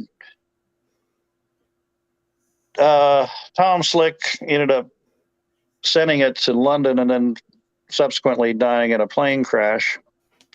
and the finger got lost. I get a call back in, I think, 2015 from a reporter from the BBC who wanted to get a hold of Peter. Somebody told him I knew how to get a hold of him and told me what it was about. He said, I've located the lost Penbocchi finger in the basement of a museum in England. And I said, you can talk to Peter over the phone, or better yet, I'm going to be putting on this gathering, this Beachfoot gathering. This year will mark our 15th year. And so he came out, met Peter. He had done DNA analysis on it and found it to have human DNA.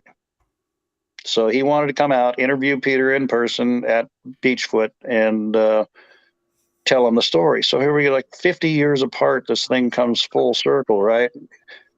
The finger gets found, and now technology's caught up with it, and they find out the finger has human DNA. Well, so they did a live interview there at Beachfoot, and then this reporter went back to England and started thinking about it, and he said, what if? Considering DNA was not a big thing back in that day, probably wasn't even known, let alone affordable. He thought, I'm going to invite Peter over to London and ask him for a DNA sample.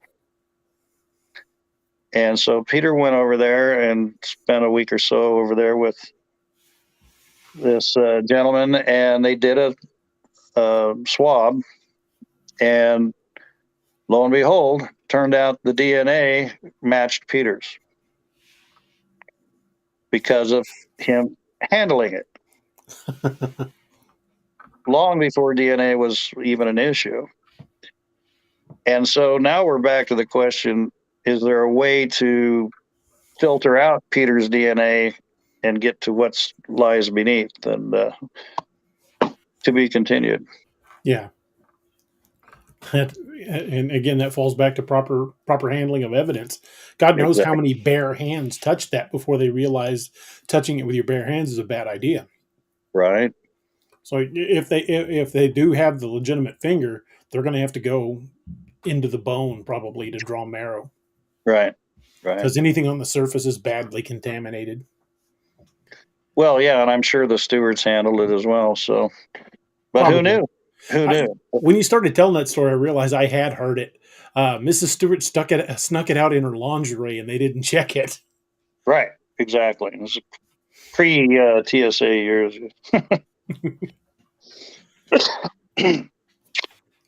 Yeah. Anyhow, it's been a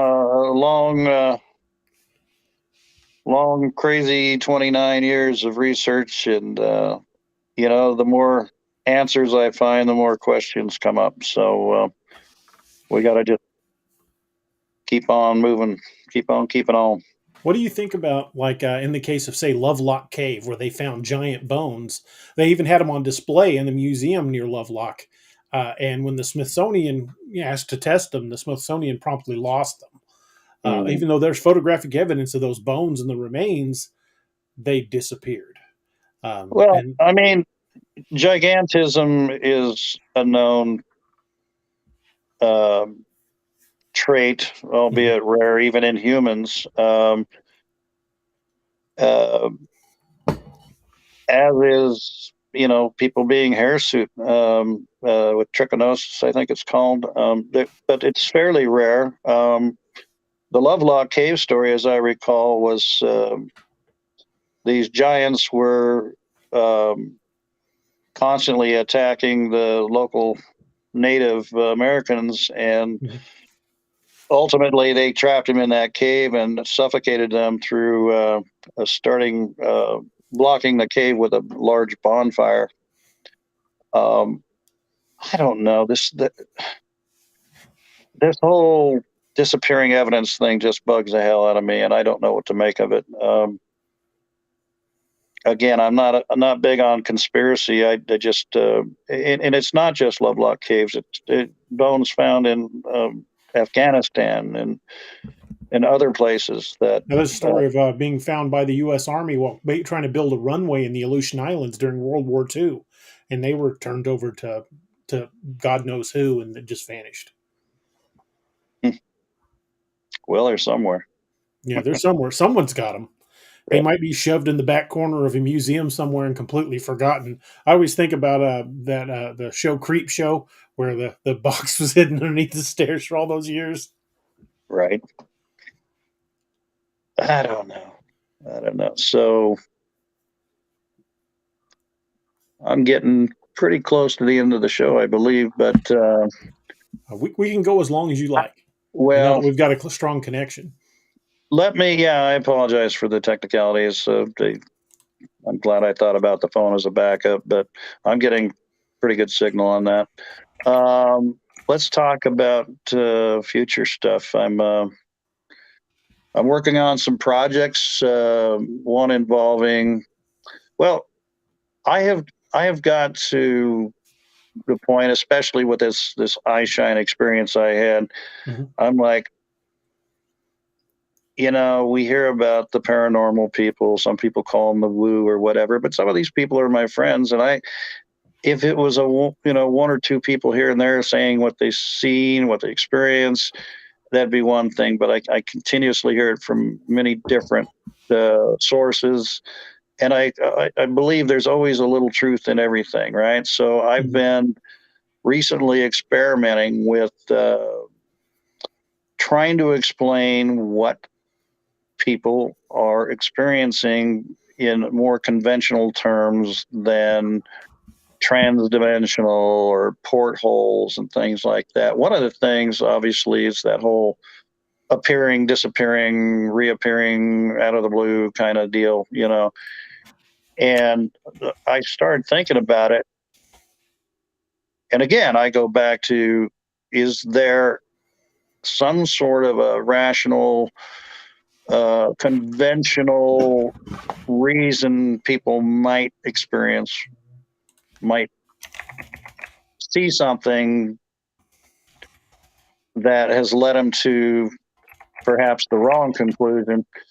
Is there something like that in nature? And so one of the things I've been dealing with, is this, when it comes to this appearing, disappearing kind of thing, is there some sort of conventional answer for that?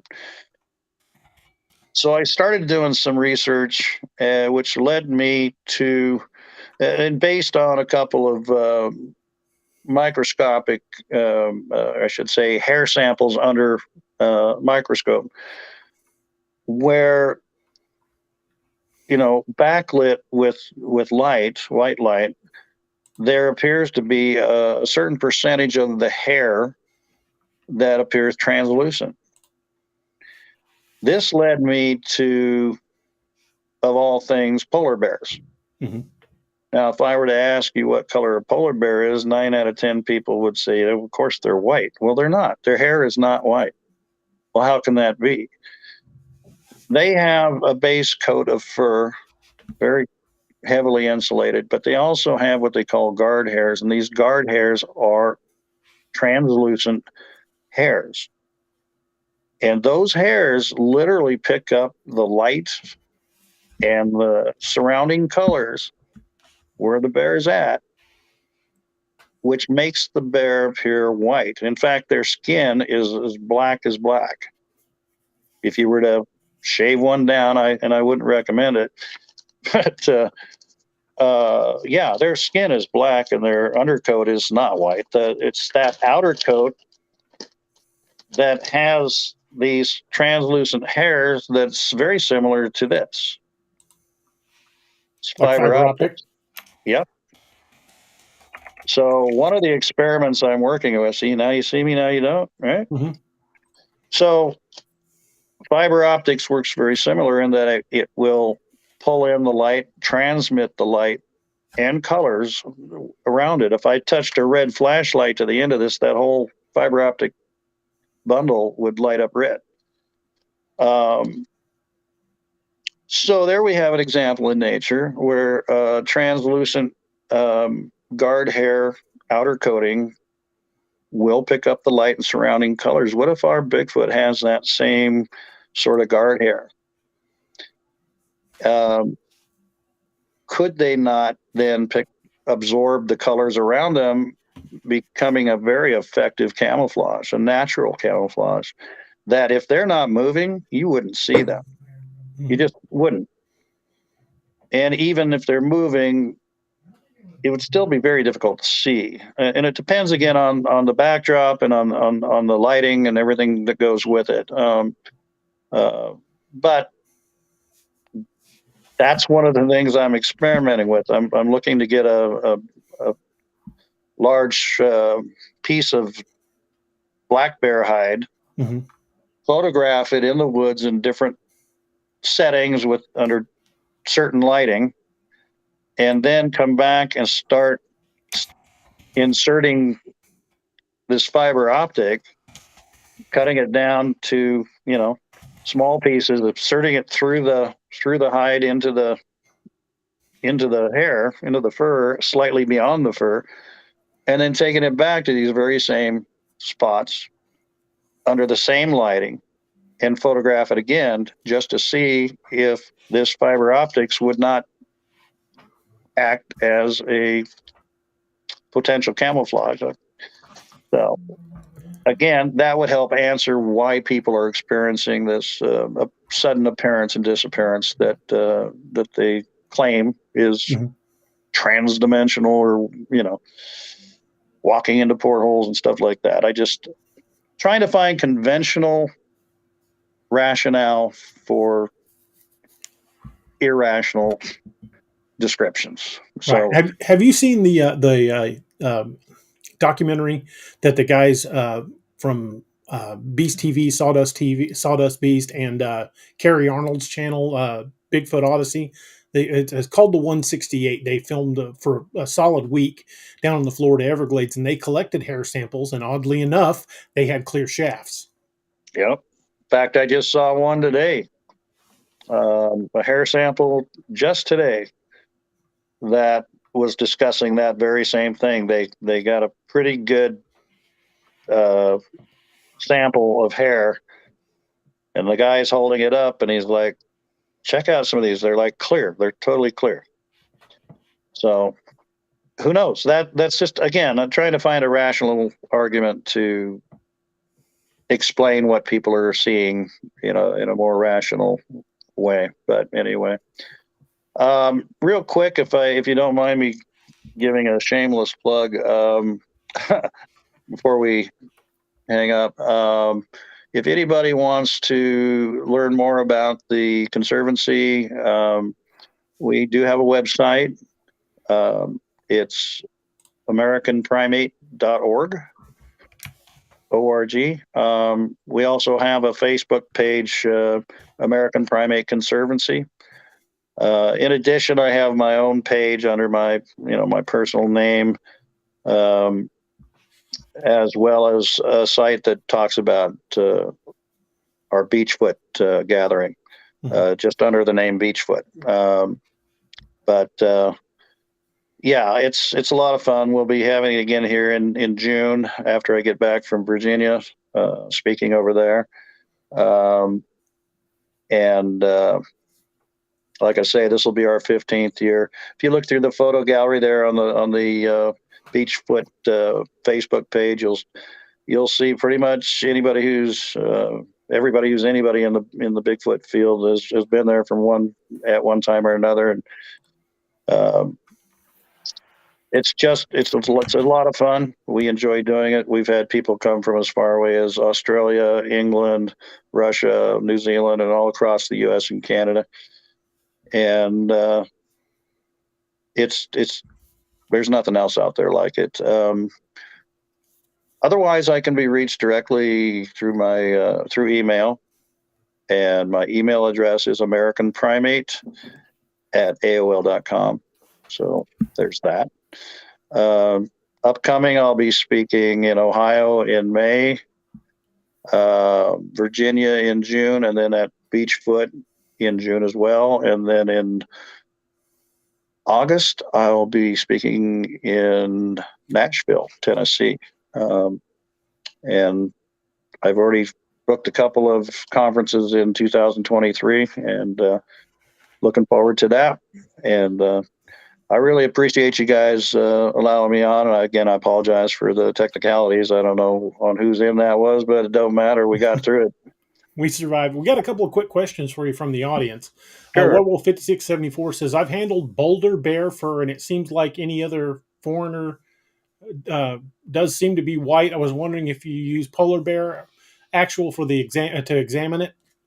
Did you get actual polar bear fur? I think is what he's asking. I have a couple of, several websites that, in fact, I would recommend that your listener just Google polar bear fur and translate.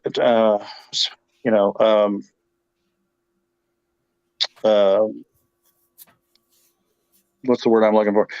Polar bear fur color and whatnot. I've easily found half a dozen different articles that allude to it, and they talk about polar bear hair. And interestingly enough, not only do these guard hairs are they clear and transmit light and heat, by the way, down into the base coat of the polar bear fur. They transmit between themselves under that fur. But I found it really interesting. They talked about the efficiency of the bear's the insulation factor of the bear, the polar bear. They said it was so well insulated that they've had trouble picking them up on infrared cameras because they are able to hold that heat in to where it's very difficult to pick them up on a FLIR camera, for instance. And I'm wondering if that's why, as again, something we may be dealing with regard to the Bigfoot, because I will tell you, I wasn't planning to go out in the field when I went to Omaha, but I did bring with me in my suitcase my FLIR TK Scout, which has a fairly decent range. And I was aiming it out where these eyes were at. Mm-hmm. And for whatever reason, I could not pick up a heat signature. And I don't understand why. But now reading about the polar bear hair and the insular qualities of it just might hold that in. And FLIR has got its limitations. I mean, it's going to depend on the temperature difference between the ambient temperature and your target.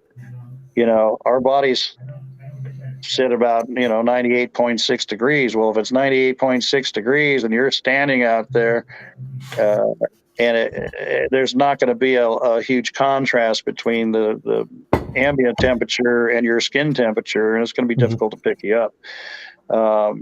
But if Bigfoot, like polar bears, have a heavy enough coat, it may be difficult to pick them up on FLIR. You might be able to pick up perhaps the hands and the face where there's less hair, but if I were to go outside wearing I've still got my Army issued polar gear with down-filled jacket and down-filled pants. And if I put on that whole ECWS 7-layer system and stand out here, and right now it's about 37 degrees, you probably won't be able to see me on a FLIR because I'm so well insulated.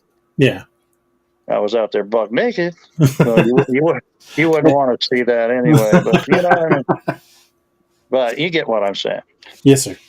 Anyway, so it's been a pleasure talking with you guys. feel free to keep in touch, and we'll get this figured out. Absolutely. And I appreciate you coming on, sir. I've had a great time. I'm sorry about the connection issues. Hopefully, we can have you back sometime, and we'll have a better run of things. But I appreciate you coming on and sharing your knowledge and your experiences, and it's given us a lot of food for thought. I really want to put what you and I discussed and what Doug Highcheck discussed. I want to put that to the test with that culling, because Doug, when I sent the link to Doug was like, "That's almost exactly what I heard coming from the woods." So I think these vocalizations may be learned behavior. Could be, or Whether maybe we learned it, or they maybe we learned it us. from them. Yeah, that one's up in the air. But they've been doing it for better part of 1,000 years in the Norwegian countries, because it transmits over such a long distance. It was a herding call used to call cattle home and to call people that were up deeper in the fjords and mountains, because it travels so far. So I think I find that really interesting. It's something I want to look into a little bit more. I've got a really good Bluetooth speaker. I might try to play some next time I'm out in the field. But Wow.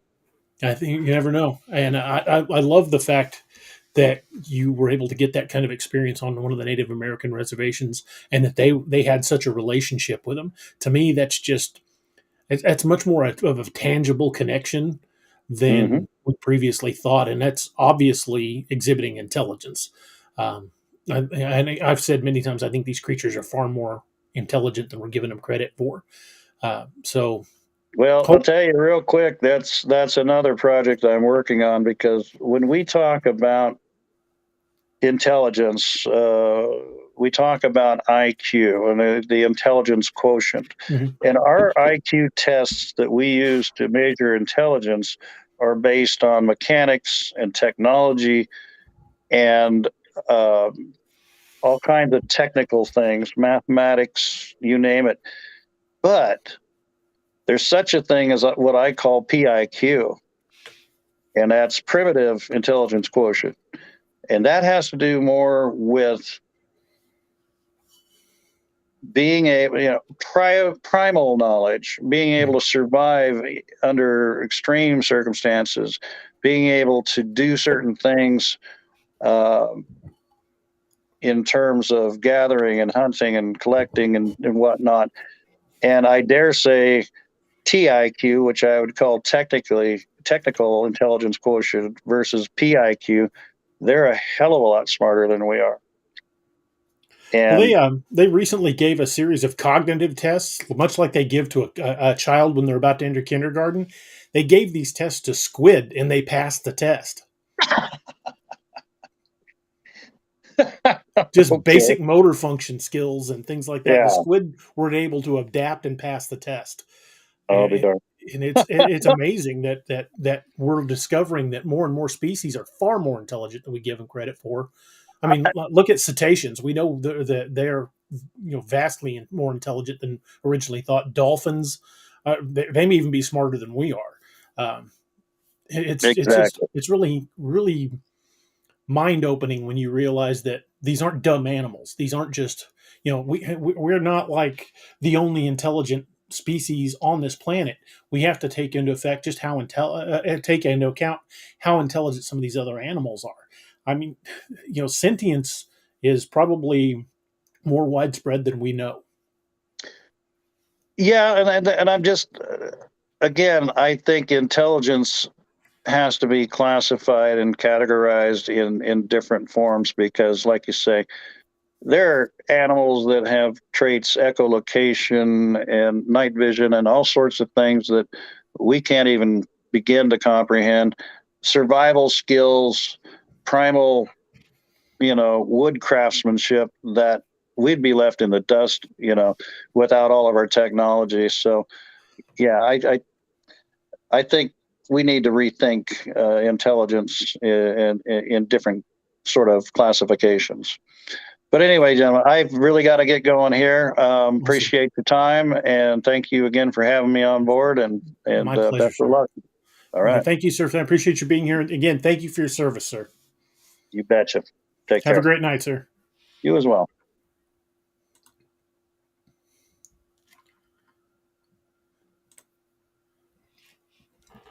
Well, that's a lot to think about. Yeah. We was talking about the cognitive ability of squids and octopi. They were able to pass this test, which was basically a test designed to detect raw intelligence in children that were going to kindergarten. And it's just basic motor skill and basic, problem solving. It's not like anything written or anything like that. It's just a basic cognitive ability test. And squids and octopus have both passed it. So I imagine if dolphins were capable of manipulating things with tentacles or hands, I would say they would probably pass it as well. And it's really kind of amazing. Yeah, they're brilliant. I mean, there was one video I saw that it was a squid in a jar, and it unscrewed the jar from the inside.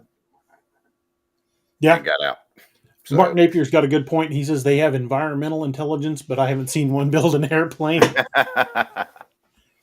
The weird thing about squid is they share so little DNA with anything else on the planet.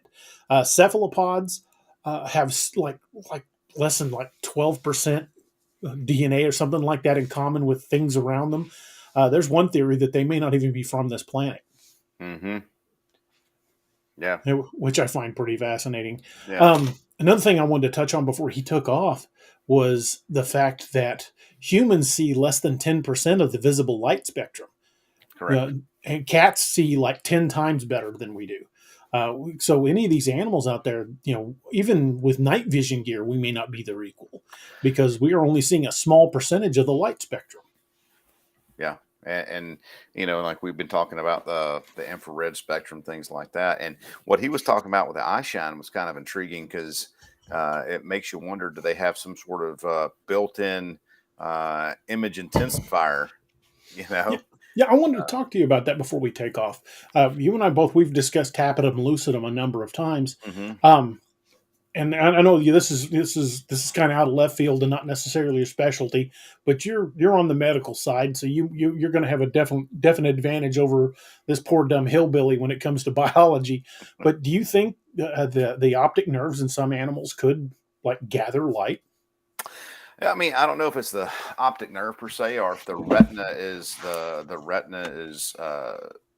in certain creatures is specially constructed or composed of maybe some not reflective, but some different material that could give it the image intensification. Because here's the thing: if you look at someone's eye through their pupil with an ophthalmoscope, and you shine that light, and you can, if you're looking at their retina, the back of their eye, and someone is over your shoulder, whenever the light reflects back through the pupil, it's red. So, I mean, it looks red or reddish orange, and that's the exact type of thing that my brother Keith said he saw, was like the red wide set eyes, and just like Todd was saying, is you can see the blinking, the head moving, things like that. So I don't know. I think it's I don't put anything outside the realm of possibility, to be honest with you. Yeah, I'm right there with you. It's why I say we can't. As if any stories we hear, like Todd was saying, or what they call the woo. Mm-hmm. I don't think we can dismiss them out of hand, because I think there's something to be learned from pretty much every account. That just because that's how they explain it doesn't necessarily make it science fiction. That's maybe how they interpret it. Everything's up into interpretation. What do they say? What they used to tell us all the time in the military: perception is reality. Absolutely. So how they perceive it is how they experience it. Just because we might have different approaches and different views of things doesn't mean there's not a kernel of truth there, or something we can learn from that account. So that's why I try to stay open to everything, even if it's, because I'm a hard evidence guy. Right. Coming from a cop standpoint, if I can't look at it under a microscope, I'm like, I don't know about that. But I don't say it's impossible. I mean, same. See, I'm the same way. I consider myself a scientist. you Mhm. know, because I've been in the medical field for 30 years, and I like to see hard, irrefutable data. You know, I like to see Mhm. the facts, the science, because science doesn't lie. The data. If I see the data right there, then that's not gonna. That's kind of not. That's just like, you know, the more blood you have in your body, the better chance you have of staying alive. Mhm. It's a scientific fact, you Yeah. know. So Well, I'm like that too. it's probably just and things like that are just things we don't understand. Hmm. Any technology sufficiently advanced will be perceived as magic by the people that don't understand them. I mean, like if you went back to George Washington's days and showed them a working cell phone, it'd be mind blowing. Like what the Yes. is it? You'd burn you at the stake like they Yeah. did in She's a Salem. witch. She's a witch. Yeah. And that's the thing about it. I think people are quick to be skeptical or dismissive of things that they don't understand, because it's easier to say, I don't believe in that. I don't believe you, than it is to actually, you know, have an open mind about it and go, you know, that's plausible. That's possible. Look at some of the things that we see every day, you know, Mhm. that are miracles. So, Right. And unfortunately, we live in a world where we think we know everything, but we really don't. There's so vastly much more out in the universe that we don't know yeah, than what we do. Um, absolutely. so I will never be the guy that goes BS. That can't happen. Right. But again, I'm a grounded in evidence guy, and while at the same time I won't say that it can't happen. I haven't experienced it, so I remain there's a certain amount of Yeah. skeptibility and skepticalness in my in my brain, but at the same time, I might go out in the woods tomorrow and see a portal and be like, "Holy crap! Right. I mean, What the hell did I just just see?" just because I haven't experienced it doesn't mean I'm not going to Right, be open to it. right. I'll be totally open to it.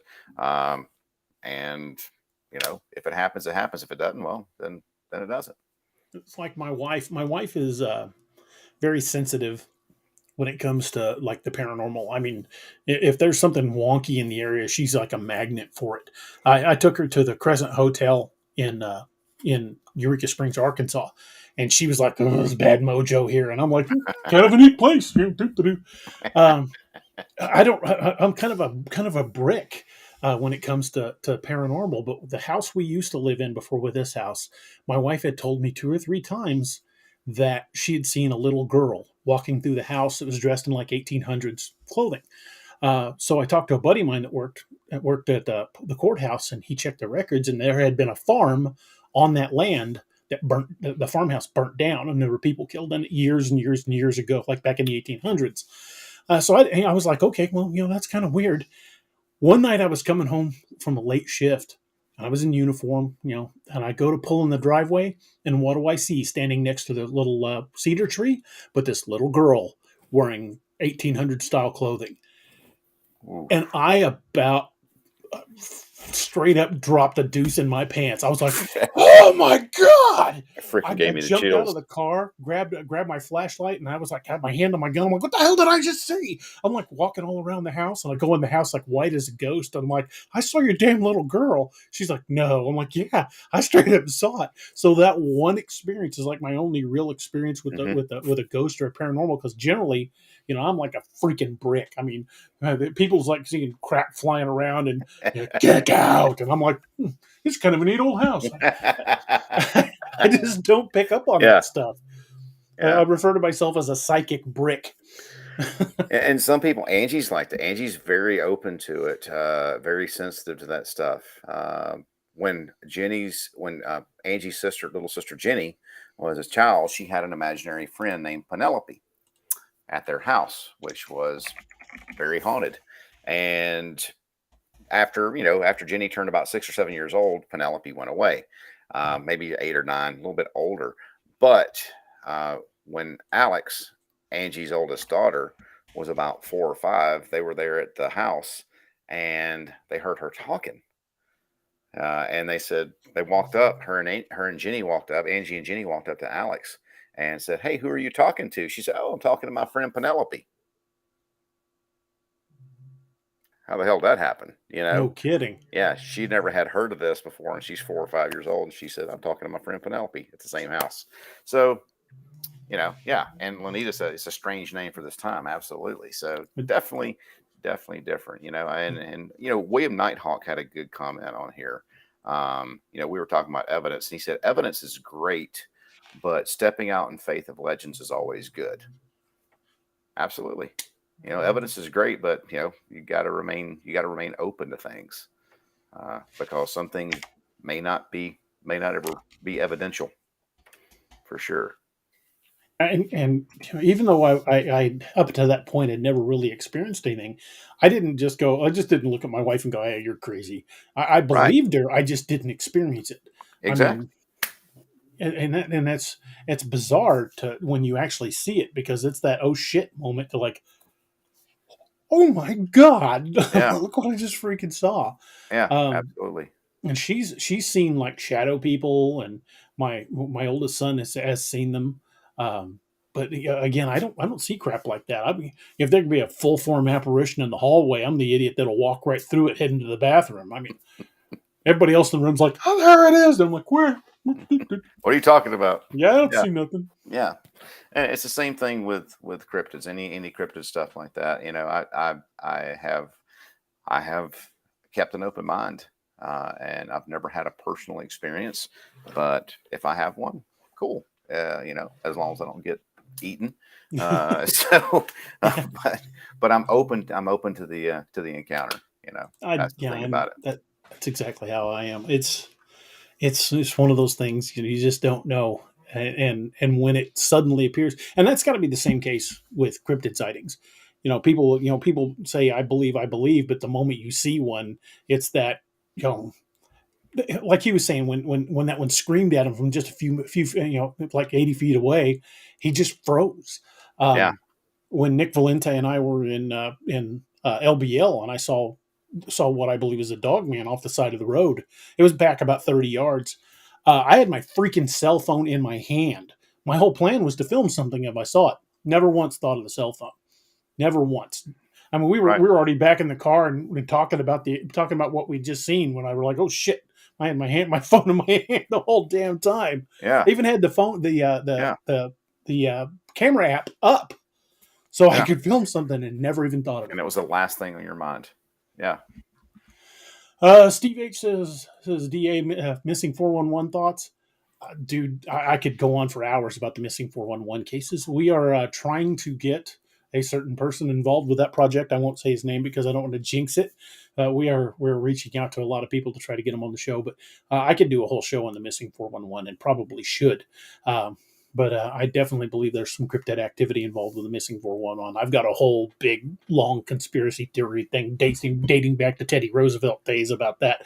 And I can, if you've seen any of the previous shows, I could go on for an hour just talking about that. I'm like that guy that's got all the crap on the wall with all the pieces of yarn connecting everything, and you look back and there's yarn connected across the room, and you got a duck and weave under it. Yeah, I'm that guy when it comes to that.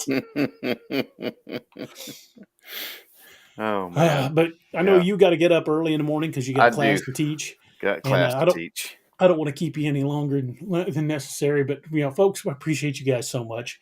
We had a great time. We on the 13th, this coming Wednesday, we're going to have some of the guys from the Olympic Project on. It's going to be a great time. They've got a lot of great information. The Olympic Project is awesome. They've got some really great evidence up there. That whole area is creepy as heck. But I definitely want to get up there. I've ridden through it on motorcycles, but I never got out and did anything. Got another super chat from William Bedard. Brother, thank you, man. You've been hitting us hard tonight. I appreciate it. Says maybe it's all just timelines, some old cross, some new. I agree. Yeah. Guys, thank you guys so much for tuning in. Doc, appreciate you hanging out and sticking around. Hopefully I'll hear from Anthony. I hope there's nothing wrong. Yeah, let me know, man. Keep me posted. As soon as I hear something, I'll let you know. Okay. Man, chats are flowing great tonight. I know, man. You guys are awesome. Thank you guys so much. I hope we can see you guys on Wednesday. Doc, you gonna be back home on Wednesday, or are you gonna be somewhere else? Yeah, no, I'm home for a couple of weeks, and then I go teach again in Texas, and then I'm home for about a month. Nice. Yeah, so it'll be good. Well, alrighty then. Yeah. we still got to get you out here to Missouri. Already So got we a can go date plan. prowling and growling. Already got a date plan, so we'll keep that going. Outstanding. Well, folks, again, I hope you guys will join us on Wednesday night when we're going to have a couple of the guys from the Olympic Project. That's going to be a great show. I really got to give take my hat off to Anthony. Anthony has been working overtime getting us some really great guests. We got even more lined up. You guys are going to enjoy some of these guests. Always got something new in the works. So hopefully we'll be able to share a lot more like this with you. And again, if you're not a member of the channel, you can hit that join button down at the bottom of the YouTube screen right next to the subscribe button. There's a couple of tiers you can join that helps support the channel. Or you can support the channel and the DA-verse with the books over at patreon.com/DARobertsAuthor. For those of you who are listening on Facebook, we do giveaways from time to time. And the Facebook algorithm doesn't work with our program. So if you will follow the link over to youtube.com/DARobertsAuthor and like and subscribe to the channel, if you're in the chat, the active chat on the YouTube channel itself, then you will be eligible for the giveaways when we do them. We got a couple coming up. I just got a box of stuff from Scallywag Tactical today, so we're going to be doing some giveaways here in the very near future. Excellent. And I know a certain pint-sized medic that's got some hats coming in too. So maybe, yeah, and the patches, yeah, million, yeah, the codename Wild Hunt, the Wild Hunt patches are on their way. It is happening. Thanks to my brother from another mother over here, Mr. Doc. There, he got some crap done when I couldn't get it done. So we're going to have patches in the very, very near future. And we'll be announcing those as soon as we get them. And again, what's that, Doc? I said yes, and they look so. To quote good. Tim Allen, oh. I know, man. These things look so freaking good. So good.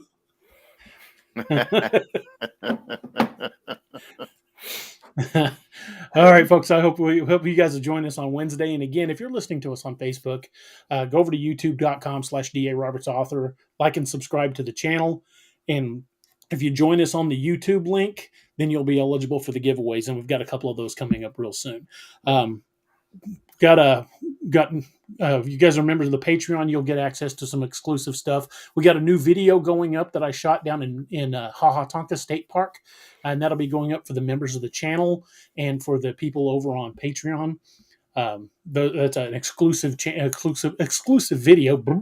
If I learn to speak, exclusive video that for the members of the channel. So I hope you guys will check that out and enjoy that.